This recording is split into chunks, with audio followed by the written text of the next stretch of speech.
Was y'all so Sam, you said you're well, I don't want to get in we'll get into it, I guess. Yeah, we'll get into it. We'll get into it. Save the Here, good stuff for the for when we're recording. I told myself that I was not going to spill my drink today, so I'm rocking my Odin koozie. Hoping it protects my drink from my Happy fall. fucking big Happy meaty fall, y'all. claws. You can't spill your drink if you don't have one. Fair. Mm, See, That's how you're I'm thinking, gonna prevent yeah, you're thinking more ahead. morning thoughts right there. it. Um, All right, let me well, make sure I'm good to go. I guess for some of us, it's a post battle, one battle after another world. Some of us have that happen. Some of us have what you had happen, Matt, and some of us had what happened to me. Hey, So it's one battle after another for me for sure. That's all it was last night. I swear to God. So before that, well, we'll get into it. My whole fucking theater experience, not even the post-theater experience. we'll go I'm through the next. stages. The We'll stages go of through grief, the stages stage of denial. The denial. various battles after another Yeah. that you faced. We After hitting we pussy started with the so good, hemorrhoid. and then it goes and rats on you. 1 minute you think you're getting some jungle pussy, and then the next minute you're not. The next minute you're in the jungle searching for some pussy. And hey, guys, here's one you'll know. What's my favorite pussy? Mexican hairless, baby. Amen. Sheriff, we got a lot to talk about. I am not an animal! Damn, I'm thirsty. I want a beer. What about you? You want a beer? The ice is gonna break! I am not a human being! I am an animal! And I'm sorry you can't do this. I really am, because I wouldn't have to fucking sit here and watch you fumble around and fuck it up. I am Shiva, the god of death. Shut up and sit down, you big bald fuck. You gonna eat your cornbread? But for me, it was Tuesday. And you have meddled with the primal forces of nature. And you will atone.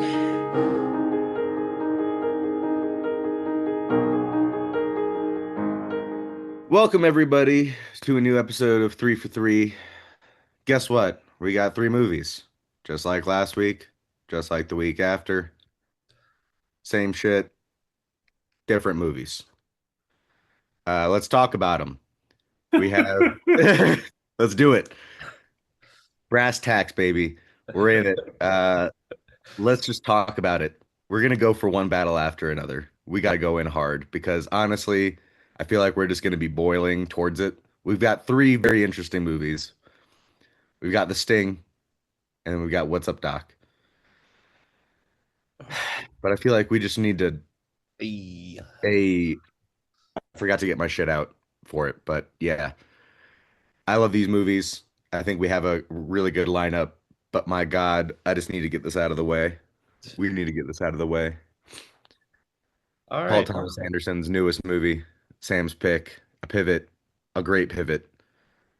Take it away, my friend. Picture this.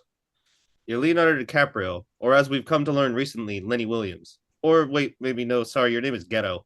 Oh, maybe not. Maybe it's Pat. Um, Never mind. We'll call you Bob for now. All right, so you love black women. You love them a lot. Why else would you be here? Um, but you have a proclivity for pyrotechnics, if you will, and that gets you in with the revolutionary freedom fighters, the French 75, led by Viva la revolution! Viva la Revolution, mostly led by the incomparable Tiana Taylor. And your mission: break out immigrants that have been detained. Very hot topic. But let's just say that'll be a piece of the pie, and you'll be taking yours too. Due to a hop, skip, and a jump on some dick, you end up, as Matt put it, a faja. And because of the fact that you went on this mission, you got Sean Penn's big angry red penis coming after you, and you must go All on that to Clifford. because he has an even Clifford bigger Red. love. He has an even And bigger he's a love dog. for black women than you do. Okay, I his now love know is what stronger. Robin Wright has seen. His love is supported by the American Bro. government. I'd crash out over that ass too. So you got to go on the run. Unfortunately, the new life you have planned for you and your daughter is not going to go as planned, and you got to hunt down the men who took her. So, cut it into a very short synopsis. The first 40 minutes of this movie is Battle of Algiers mixed with the spook who sat on the porch, or the shit, scrub Who that. sat by the door. Whoa. I gotta say that title correctly. Battle of Algiers and the spook who sat by the door. I think I said that wrong again. Yeah, no, that's the right title. The first Okay. one was a very interesting choice, though. Yeah. Mixed The with porch. Somebody's read their eyes were watching God. Okay. That's a deep cut. Sorry. That's what Jason Lee would call it. The second 2 hours of this movie is taken if the dad smoked weed and the person who took your daughter was Sloth from the Goonies, and you got to fucking go downtown and take them down. And that is one battle after another. Tons of fucking amazing, amazing shots, tons of amazing performances. And I will let you two go. I have quite a bit to say because it's fresh on the brain. Go for it. But yeah, I don't know who take it away, y'all. Matt. Dear God. Well, I had one of those experiences in a theater where you just like you get the right seat, and it was an IMAX, which I had not seen yet, and it was like the perfect place to sit. My God, this movie, like at every step, is just like great. You're just like, what the fuck is going on? It slowly reveals itself. You never know what's going to happen next. It literally does take you by like surprise almost every step of the way. I was before she even, so I know she's when she, what did you do, Sam? I just stuck a comb in my mouth and started brushing my hair. But when it was funny when I first opened at the immigration detention center, I swear to God I was thinking about Scarface before she even like said I feel like Tony Montana, bitch. And Tiana Taylor surprised the shit out of me, as all the reviews did say, but like damn, she holds her own with Sean Penn, like in all those scenes. Like Jesus. She also holds Sean Penn too in some of those scenes. She sure does. And Sean holds up Penn Sean Penn in some of those scenes. plays such a fucking loser in this, and he plays it so well. It's fucking hilarious. Like the way he walks. I actively fucking detest the way he walks. Thank you. I was literally trying to hold that in so you can finish, but then the first words you said were what I was. You can tell he did that shit on purpose too, and the way he just like act like it's so subtle, but like it's there, and you're just like, yeah, this guy just is a piece of garbage, like in every sense of the word. But he's so like great to watch. Like it's not one of those characters that you're like, I don't want to see this guy. You're like, I'm interested in what is going to go on, especially at the end. Um, and I feel like there's also points where this movie did like switch main characters at points, which I liked a lot. It seemed like it focused a little bit more on Tiana Taylor at first, and then Leo, and then Willa a bit, and then him, and kind of had like a bit of a back and forth. But Leo definitely took the secondary, like the main character role in the second half. And before I give it or let you take it away, Jackson, I will say the one scene that just fucking killed the entire theater I was in, because Sam, you said it was empty, mine was kind of packed, was the scene where he talks to the teacher. And Bro, he is just stoned as shit, when he and takes like that rip off that bowl, and he just yeah, I was like, God. hey, Leo, and then just airing out his car by shaking like that don't work. I was like, it still's gonna smell, by the way, but like at least it's not smoky in there anymore. It's the only benefit. But yeah, but I just swear to God, that scene got the whole theater and got me too. Like this movie is fucking hilarious. It makes a lot of sense that he started smoking weed because the nuns it's a pot farm, and so like the connection through he probably gets free weed. Yep. Lucky fuck. Jackson, I'll let you take it away. Yes. So this was going to be this one was a last minute pivot. And it was going to be until that happened. Every one of these movies for the first time ever was going to be a rewatch, but then this happened. Oh And so shit. now two of them are a rewatch and this is the first time because it's in theaters. So, I should make it known. I am a massive fan of Paul Thomas Anderson. He is one of my absolute idols. The only time he has ever let me down was Inherent Vice, which I Oh shit. Which we love. actively Which we goddamn love. despised. I hate that movie with a I burning love fucking Inherent passion. Vice. With And a this is the burning closest fucking thing passion. that he's done to it. And that's a movie I almost fucking walked out of. I still to this day don't know how I didn't walk out of that You movie. didn't walk out because Josh Brolin's sucking on that chocolate banana. Yeah, I guess so, man. But yeah, fucking Eric to Roberts this just day I get can't out. stand the sound of Catherine Waterston's voice because of that movie. Yeah. But What about her ass though? say what? He can stand on that. Yeah. I guess so. But and funny enough, that was my first movie of his that I saw. I saw it in the theater. Wow. I'd never seen any of his movies before, and I was like, "Who the fuck is this guy? Fuck this goddamn movie!" And then I remember Sam in particular was telling me like, "No, no, no, no, you got to see the rest of his movies. I swear he's so good." And I was like, oh, "Okay, I'll believe it when I see it." And then I You've saw seen The Boogie Master Nights. and shit, right? Say what? You've seen The Master, right? Well, let me get to it, Matt. Oh, fuck. My Then bad. I saw Boogie Nights, and that was one of the greatest goddamn movies I've ever Do you seen. see There Will Be Blood? And then I saw Magnolia, and that to this day is like I can What about count The Phantom on Thread? Magnolia was like I can't even believe how fucking much that shit moved me. Then I saw There Will Be Blood, then Punch Drunk Love, then The Master, and I was like, what the fuck? This guy literally every single goddamn movie, like absolutely just floors me. And then Phantom Thread, same shit. I was like, this guy can't fucking miss. Like, why was Inherent Vice so bad? This guy can't fucking miss. So yeah, whenever he makes a movie, I'm there day one, and I fucking love it. And he's just a genius, and I love him. And so, I was so excited to go into this one. This is one of my most anticipated movies of the year. So I was like, last night, Thursday night before it comes out, I'm like, let's fucking go. I'm ready to rock and roll. And it was all right. It was just kind of okay to me. I didn't love it or hate it. It was just kind of like I saw it. It was a movie. I don't understand why it's being overhyped so much, like at all. This is not at all one of the best movies of the year. Some people are saying it's one of the best movies of the decade. I don't see that Actually, whatsoever. I just need to criticize you because there is no fucking way in shit The Bad Guys 2 is better than this. That ranks higher on your list. It is. There's no goddamn way in It fucking is. hell It is. No that on way. a It is. genuine level, if a movie has Aquafina, it's not going to be better than this fucking movie.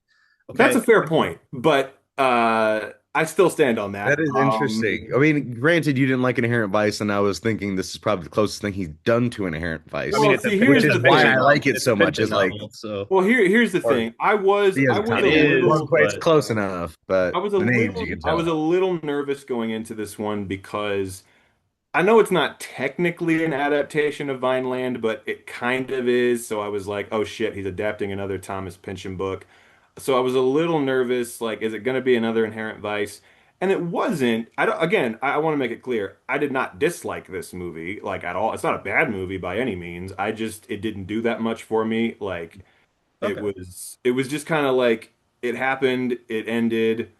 The main things I remember are the jokes, and the rest of it I can just kind of take or That's leave. wild because I feel like the jokes are some of the weakest parts about the movie. Is like not in terms of like the jokes don't land. It's that it's not anywhere near as funny as I thought it was going to be going in terms of like Well, comedy. I kind of Comedy. knew. I knew there. See, the thing is I thought they were gonna like promote it too much to be like an action movie, and it wasn't. And I felt like it was enough action for me that I Oh was like, yeah. okay, this fits. I'm not like pissed off about this at all.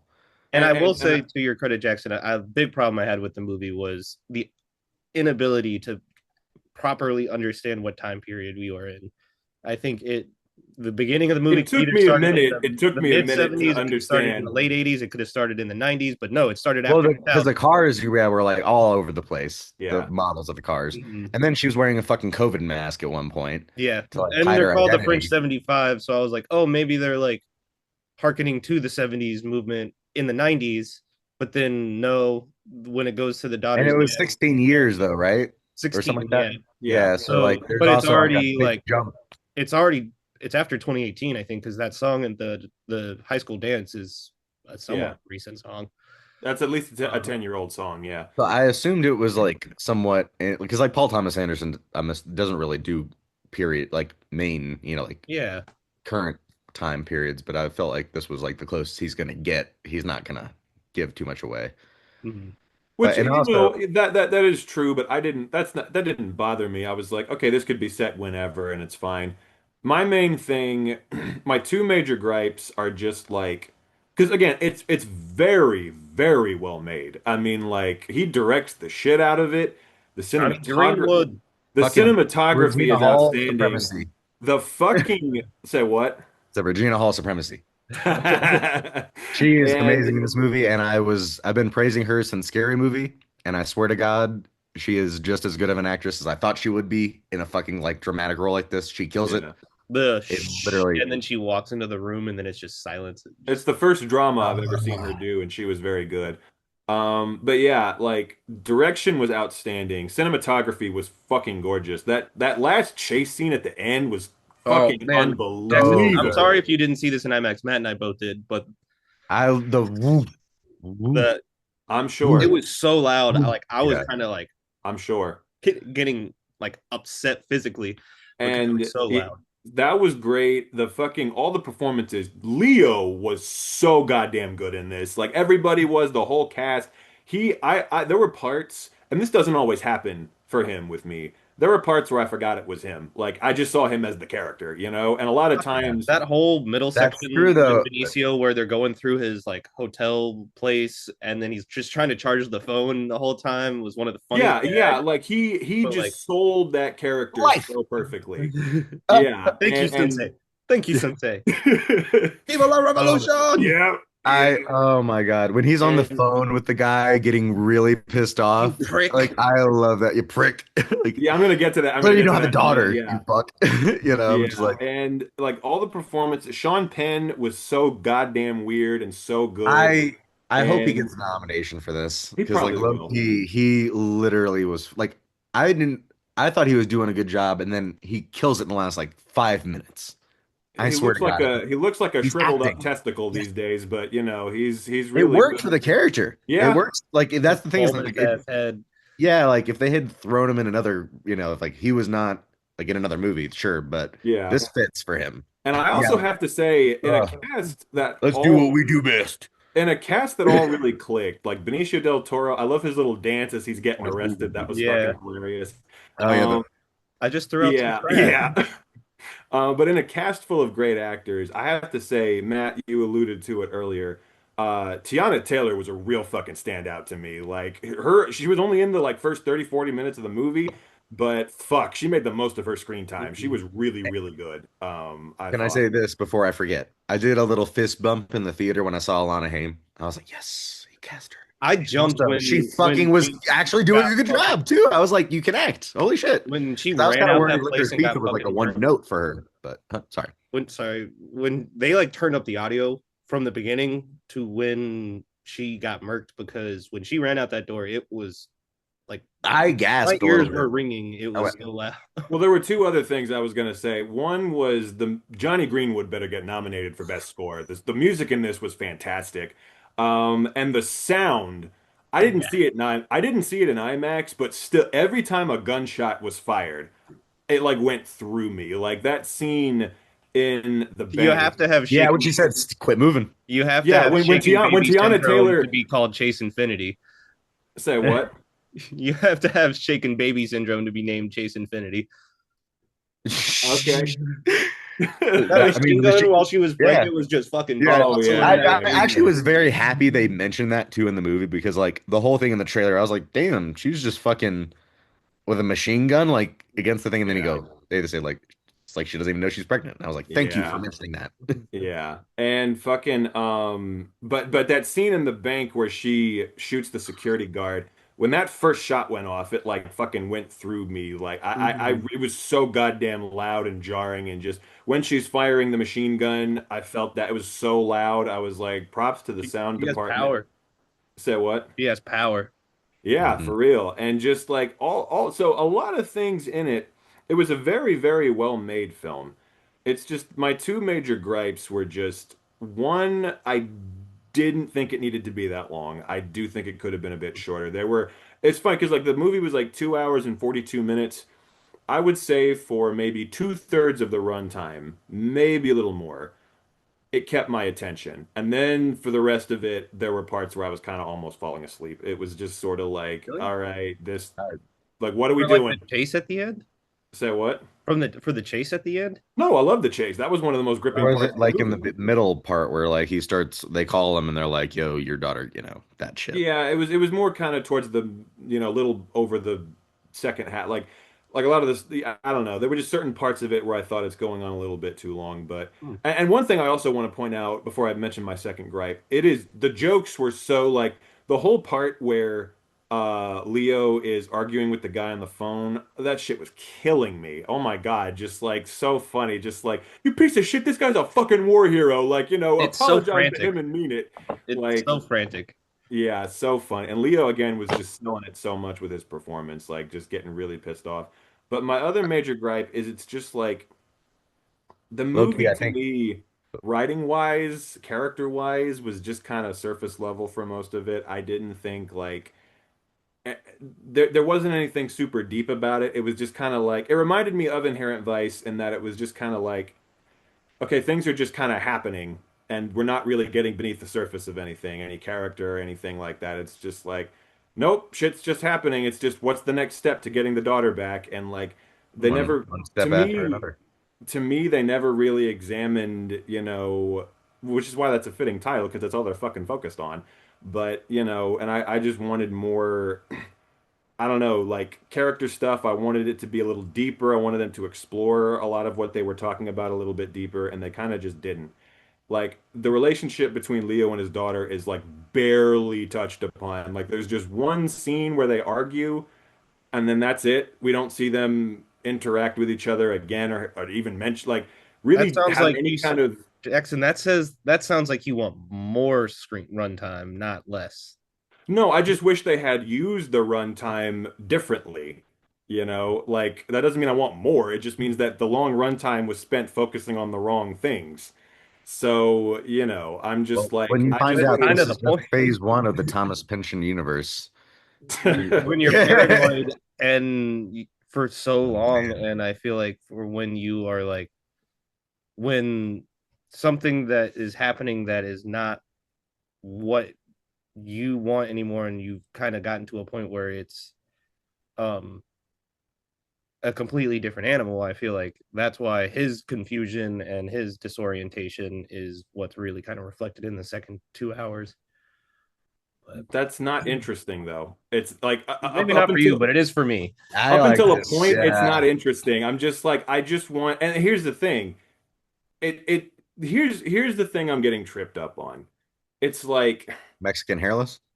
well, of course, always. But the thing I'm getting tripped up on is like I understand why people like this movie. Like again, I don't think it's a bad movie at all. I think in a lot of ways it is entertaining for a lot of it.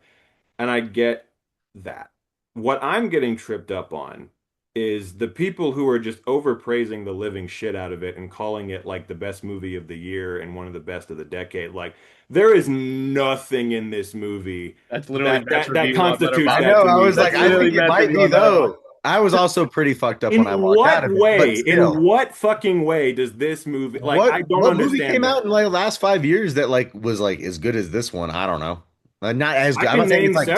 several. I'm not top one, but I'm talking like in the 10. Sure, I can't. The way it's Oppenheimer, crafted Everything is Everywhere All at Once, Sinners, just to name a few. I That's mean, like three-ish, and also I don't think it's as good as Sinners. Sinners is definitely not Sinners on my blows this out fucking of the list. goddamn water. I'm Not sorry. it.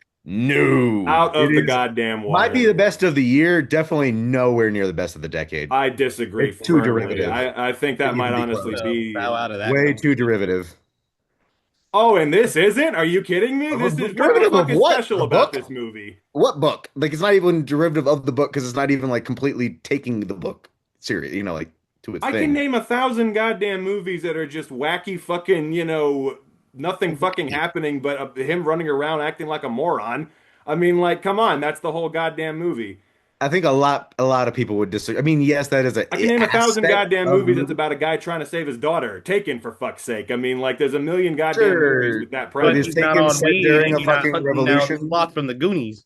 I know. And does Taken have Tiana Taylor's ass on the line? No, It's got Famke Janssen's ass on the line, which, makes it doesn't resonate with compare. me. No, The ass ratio doesn't compare. Face, maybe, but we're talking ass to ass. There's an ass on the line, or Requiem for a Dream, bitch. yeah, we ain't going to Requiem, okay? But I just that's where I I'm just, that's where I'm getting tripped up. I'm like, what about this is that I goddamn mean, special? 5 years could prove us wrong. I was like this, like in 5 years, sure, this might bump bump out to like top 20, maybe. Give it 5 years though, but we are in the middle of the fucking like line, so it's kind of easier to make a definitive statement about that. And from 2020, I like Oppenheimer, sure. Uh, Everything Everywhere All at Once blows this out of yes, the water. I mean, sure. I'll say that's even two, or The even actually, I would say Substance, that's even better I'll than throw The Oppenheimer. Low Substance in key, there. I'll Yeah, throw Nora I in can't. there. I can't. I'll Uh throw those in there I'll too. throw Like the that's Dune on the list. movies. Those are all on the list, but The One Dune Battle Another movies is I'll put all above on the this. I would list, in not my put opinion. the Dune movies over this. I would I 100%. wouldn't put either of the Dune movie, maybe Dune 2 slightly, but not even like over this. Yeah. I don't That's know. why I'm like I One kind Battle of Never bottled this, Is and I on the list think for like me, at least for me. Now I understand you also came into this because I feel like I was saying, it is the closest to Inherent Vice. While it is not exactly Inherent Vice, it is probably his closest. And I I mean, can again, understand and a I bit of can't say a negativity movie that I because Inherent Vice laughed. had the same similar issues where you're I not really getting deeper into the characters. I It's happening. it's just violently shit happening. That's all it is. There's nothing deeper than violently that. laughed my ass off when he said a semen demon in the Yeah. theater, and the Regal like cleanup crew came in right when that scene was happening, and they just saw me fucking just rolling in my seat, dying laughing. Yeah. Again, it's I very Can't funny. say A that lot of about a it, lot I of movies. acknowledge it's a very well-made film, but on a story level, it did almost nothing for me because it was about a little over halfway through the movie where I started to kind of realize like, oh, we're not building to anything special. It's just gonna be shit happening the entire movie. And it was perfectly entertaining, but I'm just like, I don't know, that final chase scene was pretty yeah, special. that was the best part of the movie was the final chase. Like that and the first 30 minutes where it shows them as the revolutionary group. Those were the two parts that I enjoyed the most. Pretty much everything else I was like, this is moderately entertaining at best. There's nothing deep about it. It's just surface level that just shit happening pretty much. And again, I appreciate the way it's directed for the most part, not the entire way through, but for the most part he manages to have this very kinetic direction that just keeps the energy moving, and I appreciate that. But at the same time, I'm just like, what am I invested in here? I'm not invested in really any of the characters, like, because they're all just caricatures. Like, So Leo's just a washed up stoner. Sean Penn is just a weird goober. The daughter's only Sean really Penn has a Weird very deep goober. rooted issue with his Sorry, that might be my favorite masculinity, with description of Sean Penn in this his movie. Is a weird race, goober. with his representation to American society, to his willing to be accepted by the people around him, to the fact that he was bested by a woman, his male genes. There's layers to Sean He's Penn's just a character. weird goober. There's nothing And to his character. That's if you look at it when at surface when level, Tiana but Taylor's That's all mom the said that you're movie not is. fit to be with my daughter, it was kind of a fucked up scene, and I was just like, oh, Jesus this Christ. the whole thing where like she resented him for loving their And daughter more than I her. The daughter's know. entire role in the movie is I just was like, oh shit. the daughter's entire role in the movie is to just sit there, look angry, and try to run away. That's it. She doesn't have any deeper character than that. They didn't get me attached to her. Do you Her know what entire daughters are thing like? is just I look angry, I look scared, and I'm trying to run away. Like that's it. I was not attached to her on any deeper level. And then like at the same time, I'm That's like, most women I know have the same look in their eyes. but at the same time, I'm just like, fucking, I don't know. It reminds me of like, I think the movie is getting like, I don't know. It's one of these things where I think certain people are just grabbing onto the themes, and I'm just like, you can put themes in a movie all you want. You have to execute them well or do something interesting with them. It reminds me of like when Wind River came out. And it got all these brownie points for like, oh, that was such a great movie for the issues it addressed. I'm like, it didn't address any issues. It tacked a little fucking I don't blurb even onto the think end of it's the a good movie movie, for and the it didn't issues it actually talk addresses. I about them. think I'm it's a good like, movie because it's like a good movie. Like the storyline, I think is just good enough. it's not even that like it's just not good enough to be considered like a masterpiece. That's where I'm getting tripped up. I'm like, there's nothing about this movie that is like, extraordinary. I just that's where it loses me. I don't see that. It's fine. I had a fine enough time watching it.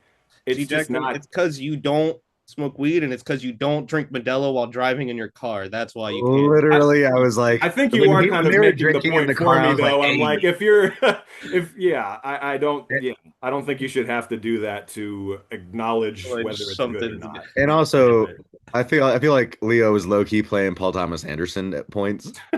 Probably to some degree. Because like We got like I, I can see I've Paul Thomas Anderson I've smoking weed. fried my brain with drugs and alcohol, and I that's the love drugs and alcohol. So Matt, what was your experience after the theater? You said you had a very troubling one. If you don't want to get into it, you don't have to. But after I got out of oh my god, we didn't even talk about it. King of New York did it first when he fucking pulled up, was like lower your window, and then he just whipped out that shotty and blew Sean Penn's That face got away. me. That got me. oh I was yeah, not yeah, expecting that that. was that took Insane. me off guard. That But did when I take me was off And the guard. thing driving is, I've home, seen that in the trailer too. I've seen it that was in the scene in the trailer. trailer. Damn. Yeah, and I took me off guard still, and I was like, hell yeah. After Licorice Pizza, I chose to stop watching Paul Thomas Anderson trailers till after seeing the movie because there's so much of that trailer that is not in the movie that it really upset me. That's what I like Um, about his trailers. He does oh, that. He will put shit it's that's not in the it's one of movie the in the best. trailer. The Licorice Pizza trailer is one of That's my how you favorite use trailers deleted of scenes, all baby. time. But it definitely warped my opinion. But I was driving home afterwards, and there was a cop behind me, and I was kind of like speeding. I was like, "Get away from me, you fuck!" And then I pulled up to a car that looked exactly like the like black van or SUV that Sean Penn was in, and I was so tempted to look at them and be like, "Lower your window," but I don't have a shotgun to blow their fucking face off. So So yeah, well, I had a troubling theater experience and a troubling non-theater experience. damn. So I went to the bathroom because I had to pee, of course, you know. And so I went to see IMAX. The screen is great. It's huge. It's awesome. The IMAX theater, for some reason, doesn't have reclining seats. It's Oh, old-fashioned, which I liked about the seats. However, the fucking leg room, zero between people. So when you get up to move, you're literally brushing past people, right? Like, just to let you guys know, that's how fucking close it was. someone Sean Pena, Nope, I decided to get a beer on the way back.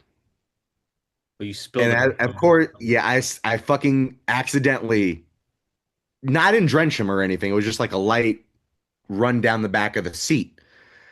But still, in the middle of this fucking movie, I'm like, God damn it. Like, I'm so mad. And like the dude's pretty like chill about it. I legit have to borrow napkins from the guy next to me and wipe his seat down. And I'm just like, you know, as much as we like to fantasize about the old theaters being better, this is one of those moments where I'm like, this would have never happened at my theater because there's so much fucking room. There's no chance you're gonna fucking, and if you even do spill a little bit, there's no chance of you spilling on somebody else. Yeah. And so I had this whole interaction with somebody during the movie where I was just like, I apologize, sir. And he was pretty chill about it. He just moved seats, even though I wiped his seat off. And Oh. I felt terrible. And so that's one battle. I Now decide talk about after the movie. another. Yeah, I decide after the movie, maybe I should go, to this barcade that's nearby. It's a bar arcade. Sure. I go in. I ask, they said, do you want a tall? Sure. Because I figure a tall is like what? a couple ounces more, maybe even a double. Maybe it's 24 ounces. They hand me a beer the size of my fucking head. I cannot walk around. I was gonna walk around and do the games. I could not walk. I would literally have to hold it like this. That's how fucking big it was. And it's a Voodoo Ranger, which wasn't Oh the yeah, juice that was a bars. 32 ounce for sure. Voodoo Ranger, yeah. Uh, this is not. 32 This is ounce your spiced ass. pumpkin. Spiced pumpkin. Yep. What the fuck, Matt? I know. It's that time of year. Getting festive for it, but Yeah, but like Voodoo Ranger and Spiced Pumpkin do not sound like they go together. they got a what's the word? What's the Uh, ABV? God damn it! It's only 6.4, Oh, okay. 0.5. And that's the I'm thing just is, it was like, what the fuck? anyways. So I get the big one, and then I get a small one to go do the games. I do the games. I blink. Somehow the bouncer, or not the bouncer, but I guess the bouncer has my keys, and I'm calling an Uber. What the fuck happened? I've Committed never, a revolutionary I've crime. never had this happen before. Second battle. Third battle, waking up this morning and having to go get my car. Did you at least remember that your car was there? Yeah, no, I woke up like it was one of those things where I wasn't even like hungover in the sense like it was painful. I just woke up angry. I literally woke up and I was like, I gotta go get my fucking car now. And then I looked and I was like, I spent $50 on an Uber. What the fuck? And I was just like mad. And I was like, how did this happen? Because I've only had 3 beers. It was one beer after another, I guess 4 beers if you count the tall. Well, maybe 5 at that point. That fucking huge ass glass, which was their fault, in my opinion. I'd never been there before. I even stared at him and went, Jesus Christ. So that was my whole experience with this movie, other than just enjoying it, was one battle after another of just fucking absolutely eating shit. It Like immersed you Leo's in the character. Well, experience. speaking of I felt shit, like Bob. I felt like speaking of Bob. shit, Like I that woke up in the was morning and I could not remember the what time it was. The that was password. my battle. Yeah. That was my battle after the film. Was I was driving home and I had to poop like a motherfucker because I tried to use the bathroom at the goddamn theater, but they were in the midst of cleaning the men's restroom as I was walking out. I was like, I can't do that to this dude. I And appreciate you because most people would not give a fuck. No, they wouldn't. but like They midway walk right home, I was like, oh man, this turtle's gonna crown if it doesn't fucking speed the fuck up. And so I zoomed home, which is why I was like paranoid because the cop was behind me for part of it. And I was like, but I gotta poop. If this cop pulls me over, I'm pooping. You're gonna be like the long walk. Heard dirty diaper. Yep. Just pull it shitting in the street. Oh yeah. Jesus. If Big- you've seen big it, ol' you logs. know. If you know, you know. Don't I eat Taco love Bell how, before the like, long walk.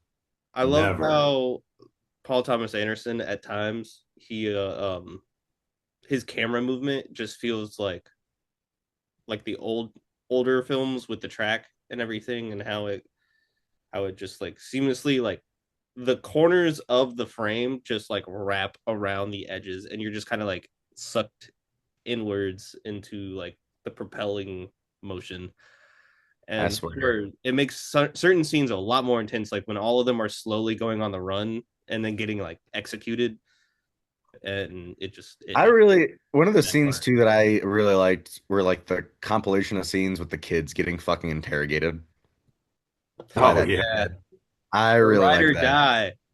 Yeah. That guy, that interrogator guy, he was good. He was Yeah. like, I was in every Real scene he fun was in, actor. I felt like he was very threatening. And one thing, I cannot believe we have not mentioned this yet after this long. I am a Christmas adventurer. Oh, Tony Goldwyn.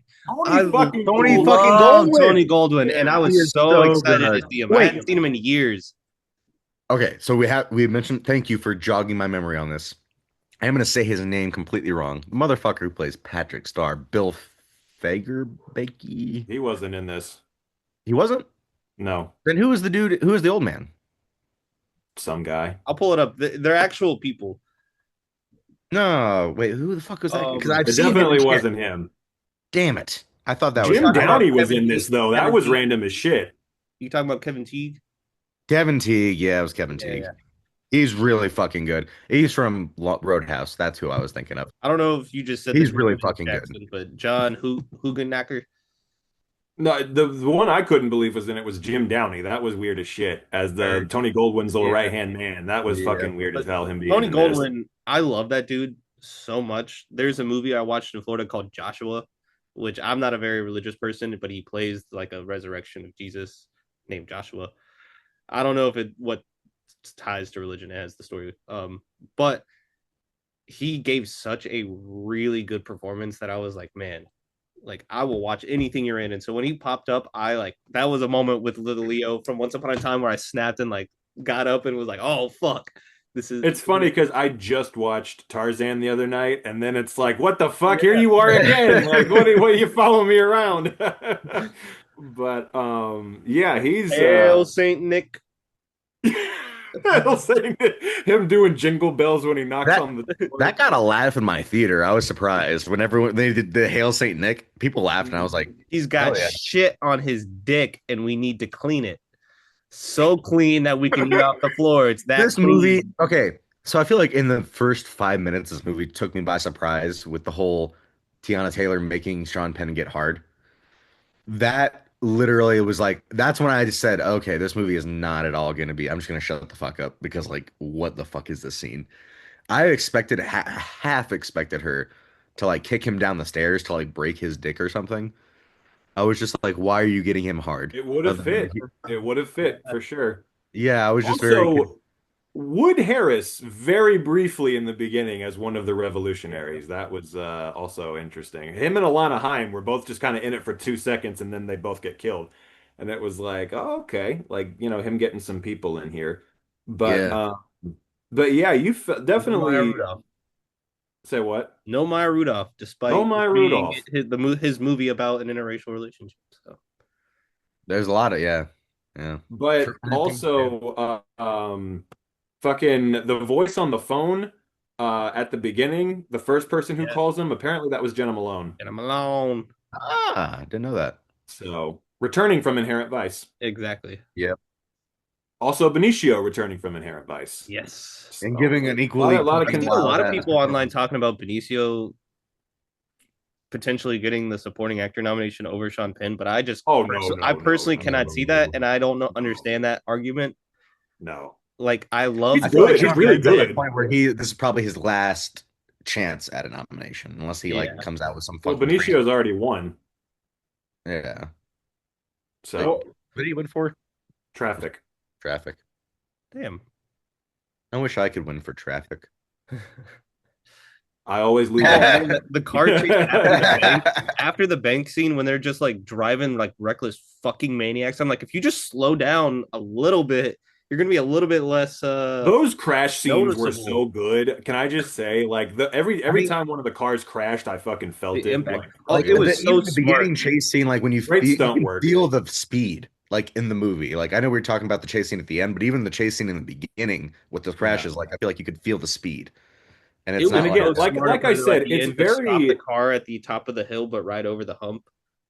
Like I knew it was going to happen. I knew they were putting so much. They were putting so much of an emphasis on you can't see what's over the hill. Like I'm like it's going to happen where someone's going to run into somebody or someone's going to be waiting at the bottom of the hill.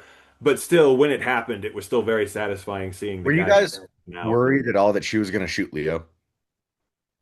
I wasn't at first because there's a split second where she was like asking him the fucking oh, thing, and I was like, "Please don't shoot him, please." Yeah, don't. for like maybe like a half a second, I thought that, but I was like, and I was like, I was so worried it's that they did. I was like, to your point, Jackson. At that point, then I would have been like, this movie is not that great. But once he made it into her eyesight and she didn't shoot immediately, I was like, okay, I think he's gonna live. But I think she wasn't like she never seemed crazy or like that crazed. But when she started asking him the fucking thing, and I was like, is this going to be the point where he forgets it and she shoots him because he doesn't remember the goddamn code? Did y'all notice the sonar throughout the chase scene slowly started to like the sonar started to come into the music, and then that's when the whole scene happened. It was the synchronous song. If this doesn't get nominated for best score, I'm going to be really mad. Yeah, I mean the music. Shout out Motorola because Motorola devices were used for the sound the sonar things.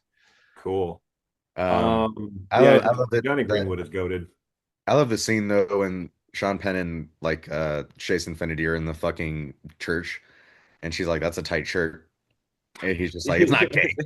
And he just gets Then he's really so upset. upset. And like He's like, the "Not a tension homosexual of if the that's what you're DNA test asking." coming You're asking. down, and Smart ass. when he's Like screaming at her and calls her a mutt, like it fucked me up. Yeah, that was that's intense. where I was just like, I swear to God, like I can't think of the last time I've seen him act other than Licorice Pizza, and like even Licorice Pizza, he was He is Well, I basically such still a haven't seen Licorice he's Pizza, so this basically is the playing small himself first. part though. in This is the Licorice first Pizza. thing I've seen him act in a very long time because I still haven't seen Licorice Pizza. So it was kind of like, wow, like I'm And seeing he has, a movie in a theater with Sean Penn in it. Like that's I can't remember the last time that happened. and I feel bad because people online were being dicks about because the people don't like him for I'm sure Well, I mean, he's personal a piece of reasons. shit, but he's a great Yeah, actor. So that's the issue. I'm like, he's a piece of shit, but also he's But a great people in actor. Like line with this you just shows it. in front of yeah, you, you were saying? No, no, no. People online like are Oh, like because online. people were like Yeah. because somebody was talking about the movie. They said Sean Penn plays like an alcoholic monster abuser, and yeah, they said not a and far then stretch. somebody said, "Oh, that's great, but what about his character in the movie?" And I was like, "Damn, I mean, yeah, damn." I I was was like, making that "Yeah, joke. he's not a great I person, was but making that joke to myself in the theater, but I mean, obviously, he's still." Sean Penn is such a like on the one hand, like as an actor, he's such a huge inspiration to me because he's one of the greatest actors of all time. No question about it. He's also an ungodly, annoying, raging asshole, so it's just terrible human being. So it's like, don't meet your heroes, but Maybe he's also changed because I haven't heard a lot about him in like the last couple of years. So maybe he's just chilled out. everything I Who have knows? heard has not been good. So it doesn't. It seems like he's gotten worse, to Yeah. be honest. But I haven't heard much. I also don't like look at.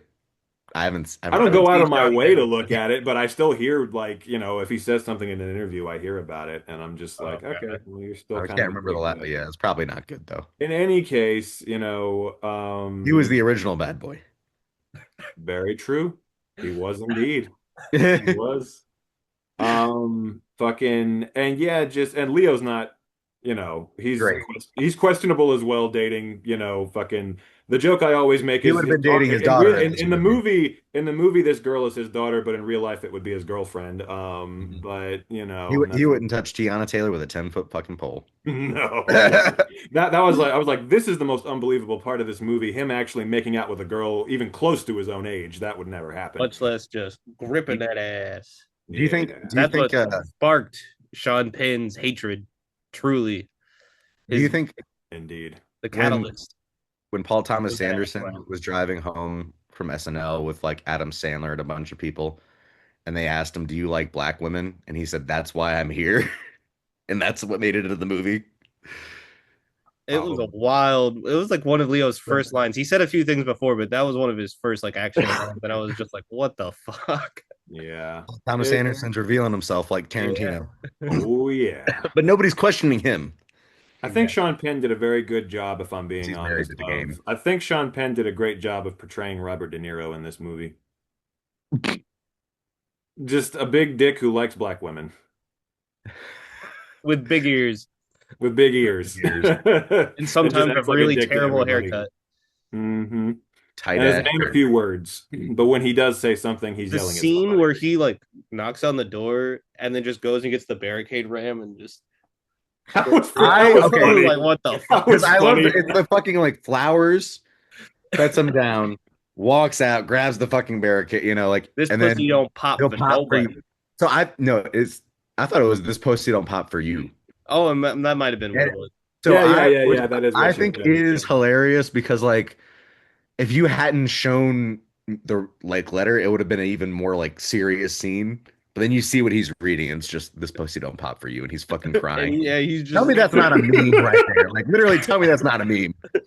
Like that, like I, I swear to God. okay. Maybe Yeah, this movie was a lot the more parts of funny than I remember. the parts of the movie that I definitely that stick out in my mind to most are the funny scenes like that like those were to me just the most memorable parts of the movie and just all Well, the because it's quotable funny scenes. But I think it's funny because like also this movie is very dramatic, but also very funny, and it really walks that tightrope so well that like yeah, it you are does. the one who like you think about the funny scenes. I'm still kind of thinking about the dramatic scenes, but like there's equally amount of both, and they like walk a fine line. Yeah. So I But appreciate that. I look, I was not, you know, excited to do this one after I saw it because I was just like, I know I'm going to be the villain of this episode because I'm not loving it. I know everyone in the audience is going to hate me. I know they're probably going to disagree with me. And again, I didn't dislike the movie at all. Like, I acknowledge there were plenty of things in it that I enjoyed and that were entertaining, and there were interesting things in it, and it was incredibly well made on all the technical levels. But there's just nothing about it to me that was like, wow, this was this is a masterpiece, especially when you compare it to like in his if on my ranked list of Paul Thomas Anderson, it's Inherent Vice is the only one beneath this. Like every single other movie of his is a masterpiece to me. Like Boogie Nights, Magnolia, There'll Be Blood, Punch Drunk Love, I Phantom Thread, all of those are masterpieces. But this one to me is just like it's fine. It's just not like it's I not don't even anything disagree with special to you. me. I don't even But disagree with you on the aspect that like it's not his best movie for sure, for sure. But still, I think it's like some of the best shit that's come out in a long time. Even I think it's better than Licorice Pizza, and I Yeah. like which I Licorice still Pizza that's a I still lot. haven't seen that one. I I got like that a we'll lot.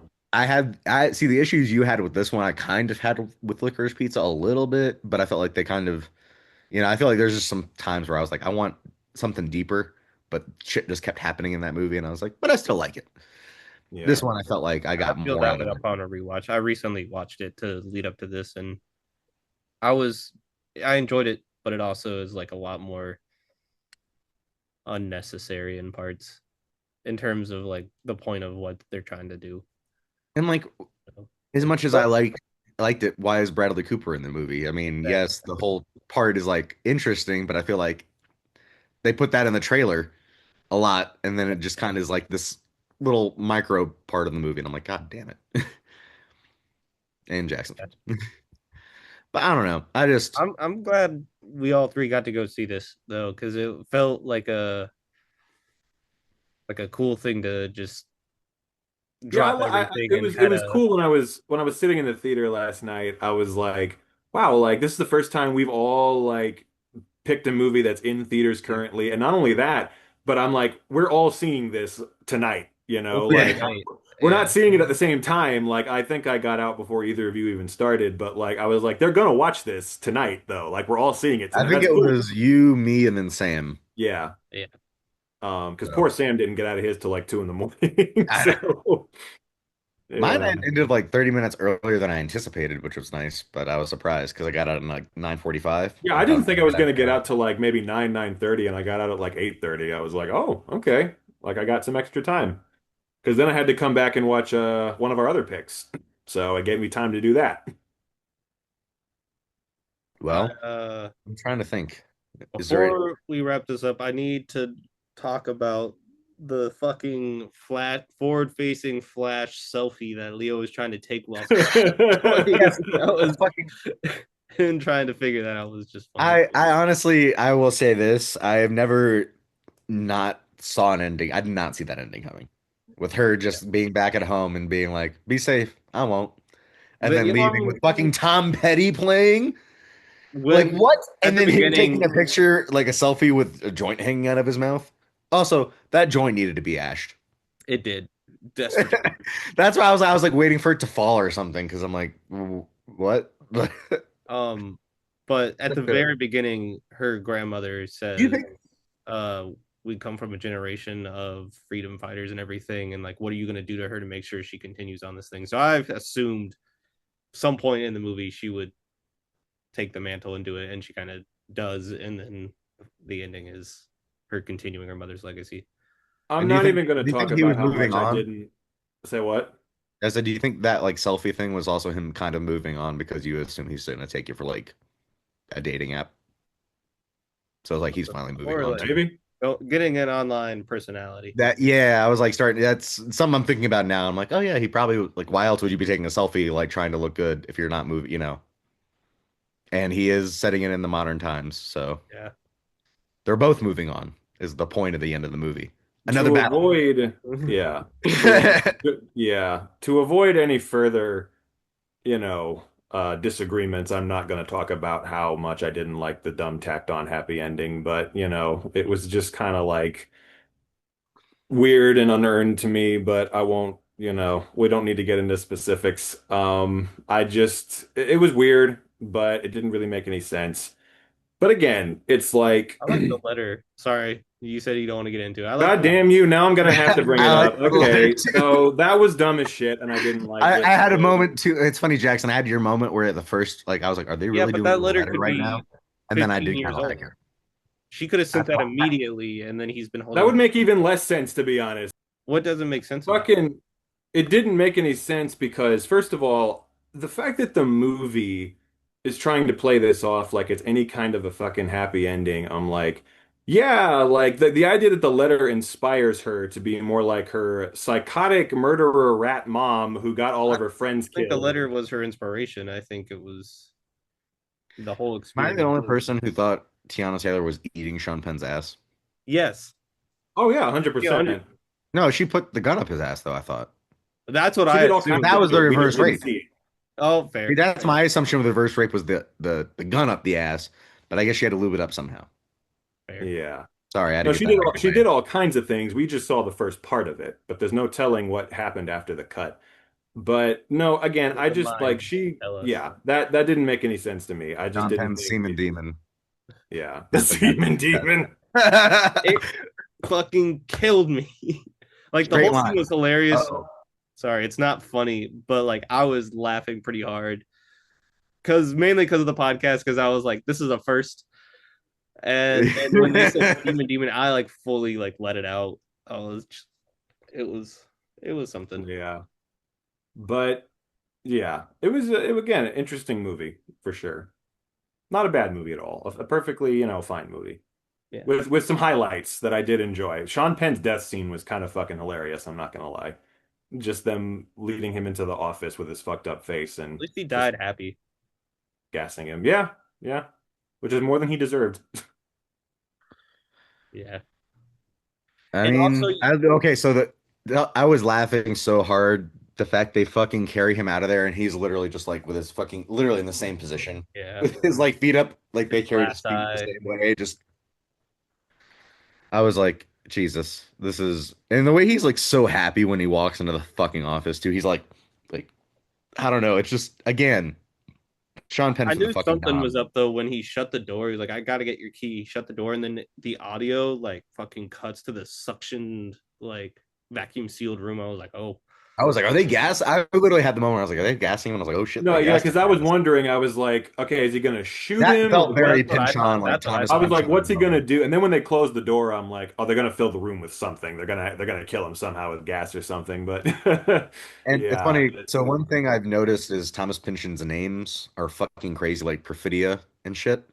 Because I was trying to read The Crying of Lot 49, which hasn't yet been made into anything. And the fucking main character's name put me off so much that I couldn't start it, and I'm trying to restart it now. But the main character's name is fucking Oedipa Ma or Mas. Like, I swear to God, it pisses me off reading it. It's like okay. Oedipdia. E-I-E-I-O. I swear to God, I'm like, I literally when my brain hits the name, I like it short circuits, and I'm just like, After I I finish fucking Blood can't read Meridian, this. I'm gonna definitely read Viceland though, because I'm very curious to just kind of discover I've that. heard it's not I really would say like Inherent Blood at Vice would be all. a better introduction to Thomas Pynchon because it's Well, very I've read easy to read. Inherent Vice. Oh yeah, yeah. It's because like that's so such a good Well, book, and one then copy the rest of his shit is so dense. It's like, how did you write Inherent Vice, bro? Why is your other shit so dense? heard. But anyways, if this is all we have to say about one battle after another, we can move on one movie after another. After all, uh, and does anybody have anything to say about this movie? No, other than the fact that I enjoyed it. Good. All right. Well, moving on, I think we should move on to my pick this week, which is What's Up, Doc? Peter Bogdanovich. Well, not much, but what's the pick, Matt? Glad you asked, Jackson. The 1972 movie What's Up, Doc? What 1972 movie? Nothing much is up. What 1972 movie are you talking about? I'm talking about Uh, it's got Sylvester Ryan O'Neal, Stallone. Sylvester Barbara Streisand. Stallone's one of his first extra roles, Yeah. and then he becomes more What are than you like. talking about? You talking about the Woody Allen one? No, Sylvester Stallone is an extra in this movie. Jesus Christ, I need to watch this again because Try to spot him in the I background. swear to the fucking God, I missed that completely. I need to see this again. I only I looked love it this up movie. afterwards. Yeah, I didn't know it till I read it afterwards. It's my second time seeing it. I had a really good time with it this time around as well. Sam, I felt your pain about it pissing you off, but I think it pissed you off for different reasons than it pissed me off, apparently. What pissed me off was I was like, Barbara Streisand is such a fucking annoying ass person in this movie, yet, unlike Comet, somehow, unlike Comet, I like this works. Both main characters are vaguely insufferable, I think, in this Because movie. this time the movie knows But it that works. she's lying. Yes, I was like, it's endearing. I was like, fuck. Because, like, that's the whole time I was like, damn, they're literally like spouting pretentious bullshit, but somehow it works. And I love Ryan O'Neal's face, but I haven't even gotten into the movie yet. I'm just trying to pull up my notes for it real quick because I think I started it. Basically, what's up, Doc? 1972. Jackson, don't do it. I could see it in his eyes. Um, directed by Peter Bogdanovich, is a slapstick romance comedy starring Ryan O'Neal and Barbara Streisand and Madeline Kahn and a bunch of other people. Film debut. Yes. And honestly, it's funny because it is her film debut, but this movie sincerely feels like an off-brand Mel Brooks comedy in many ways, and I It's mean got a that lot of his confidently. regulars in it. It's It got her does. and Kenneth Mars. Kenneth Mars, so in Blazing Saddles, it's the judge from Blazing Saddles is the judge in Oh, this. that's right. Wow, I And didn't even. also That's right. Howard Johnson's in this from Blazing Saddles, the dude with the mustache, who's the hotel guy with the fucking. Oh, John Hillerman. That's right. God Yeah, John damn, I Hillerman, didn't he's in it, too. realize. So that's why So I was many- like, this is very much feels off-brand Mel Brooks. Yet somehow was at the same time during him, and not even like literally before Blazing Saddles was a thing. Crazy. I love this movie. Anyways, Ryan O'Neal's a musicologist. He's going to San Francisco with his fucking igneous rocks, and in that bag that And he's his got the wife igneous and rocks. igneous rocks. Yeah. I hate when my igneous rocks are touched too, mister. That was probably love my that. favorite line in the movie. I don't know why, but it was. That was one of the first things I wrote down too, because it was great. But he's got the same fucking bag as like 8 other people, and one of those being like a fucking spy, which of course adds to the absurdity of it. But honestly, I could describe this whole movie without the subplot, and it would still make sense, and you'd probably forget the subplot exists. But it's great. However, he's going there with his granola ass wife, played by Madeline Kahn, who won't even sleep in the same fucking room as him. Uh, and he runs into this really smart grifter, Barbara Streisand, who is just literally attaching herself to fucking anything and anyone at this point. Clearly, because she can't even hold a college, as we see.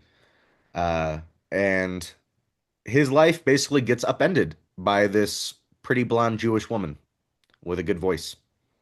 God damn, if I didn't have a nickel. Who like sleeping on pianos. Oh man, one of my favorite lines is after that scene where I got a finger. he looks for up and he's all like, your oh, it was the future. She's like, what's wrong? The future. What's wrong with it? Or like I can, I love that scene. Honestly, their pretentiousness is great. The scene, oh my God, the guy, I can't remember his name.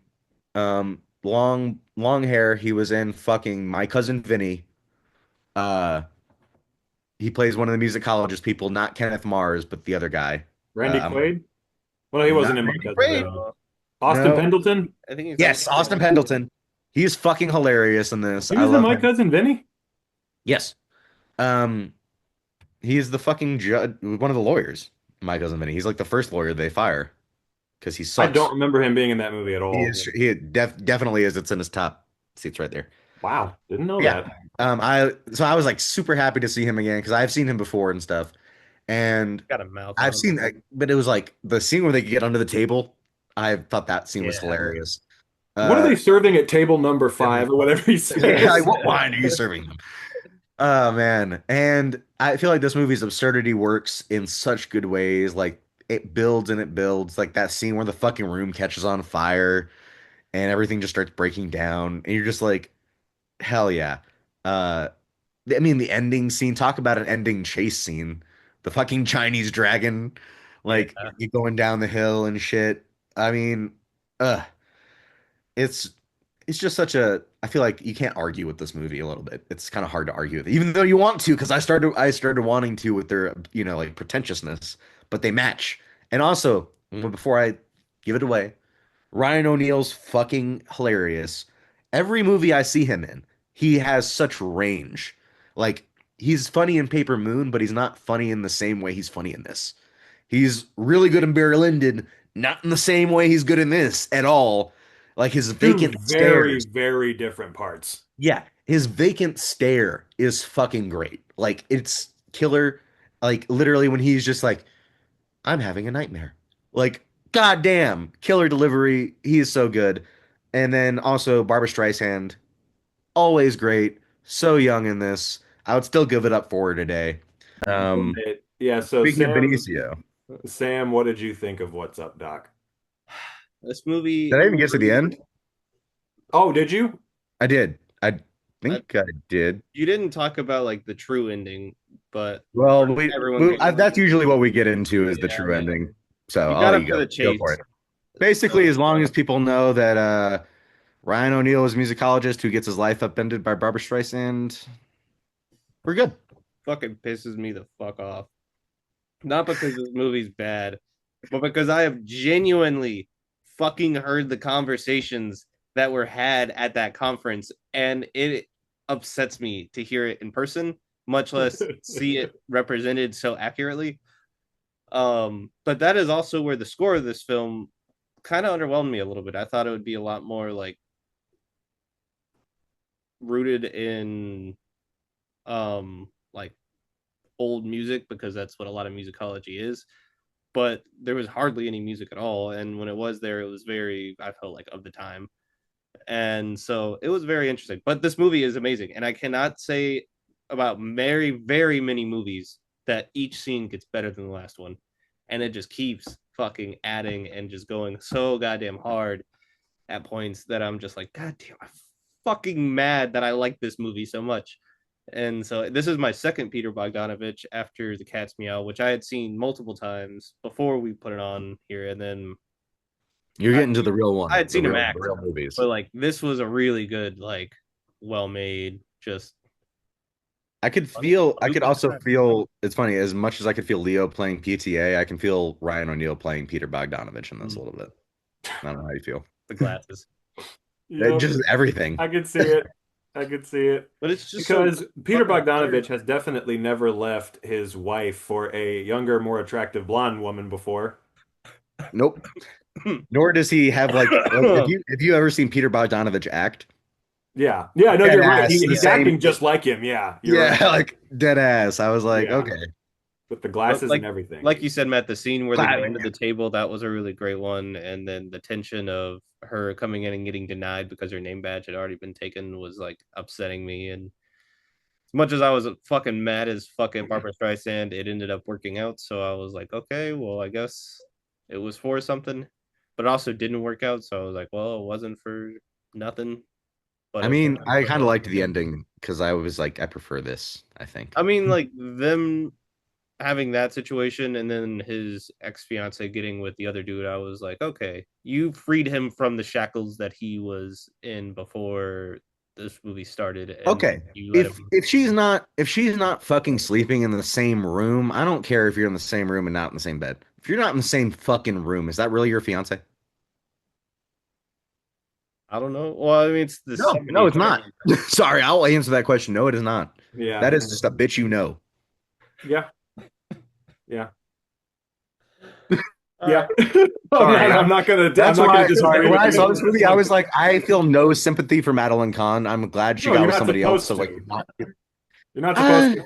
I guess not. I just feel like did at inherently you first. should have a little bit of sympathy for her at the beginning, but then you just Madeline kind Kahn of is the whole point is she's annoying as shit. You don't like her. That's the. I mean, you don't like really most of the characters, but yeah, a lot of these. Yeah, I was about to say, I characters was are like, annoying. this is one of those crazy movies where like everyone's how unlikable, annoying yet somehow the how story is likable. The story is likable. Well, it's The characters aren't. because the movie knows that like you were comparing it to Comet.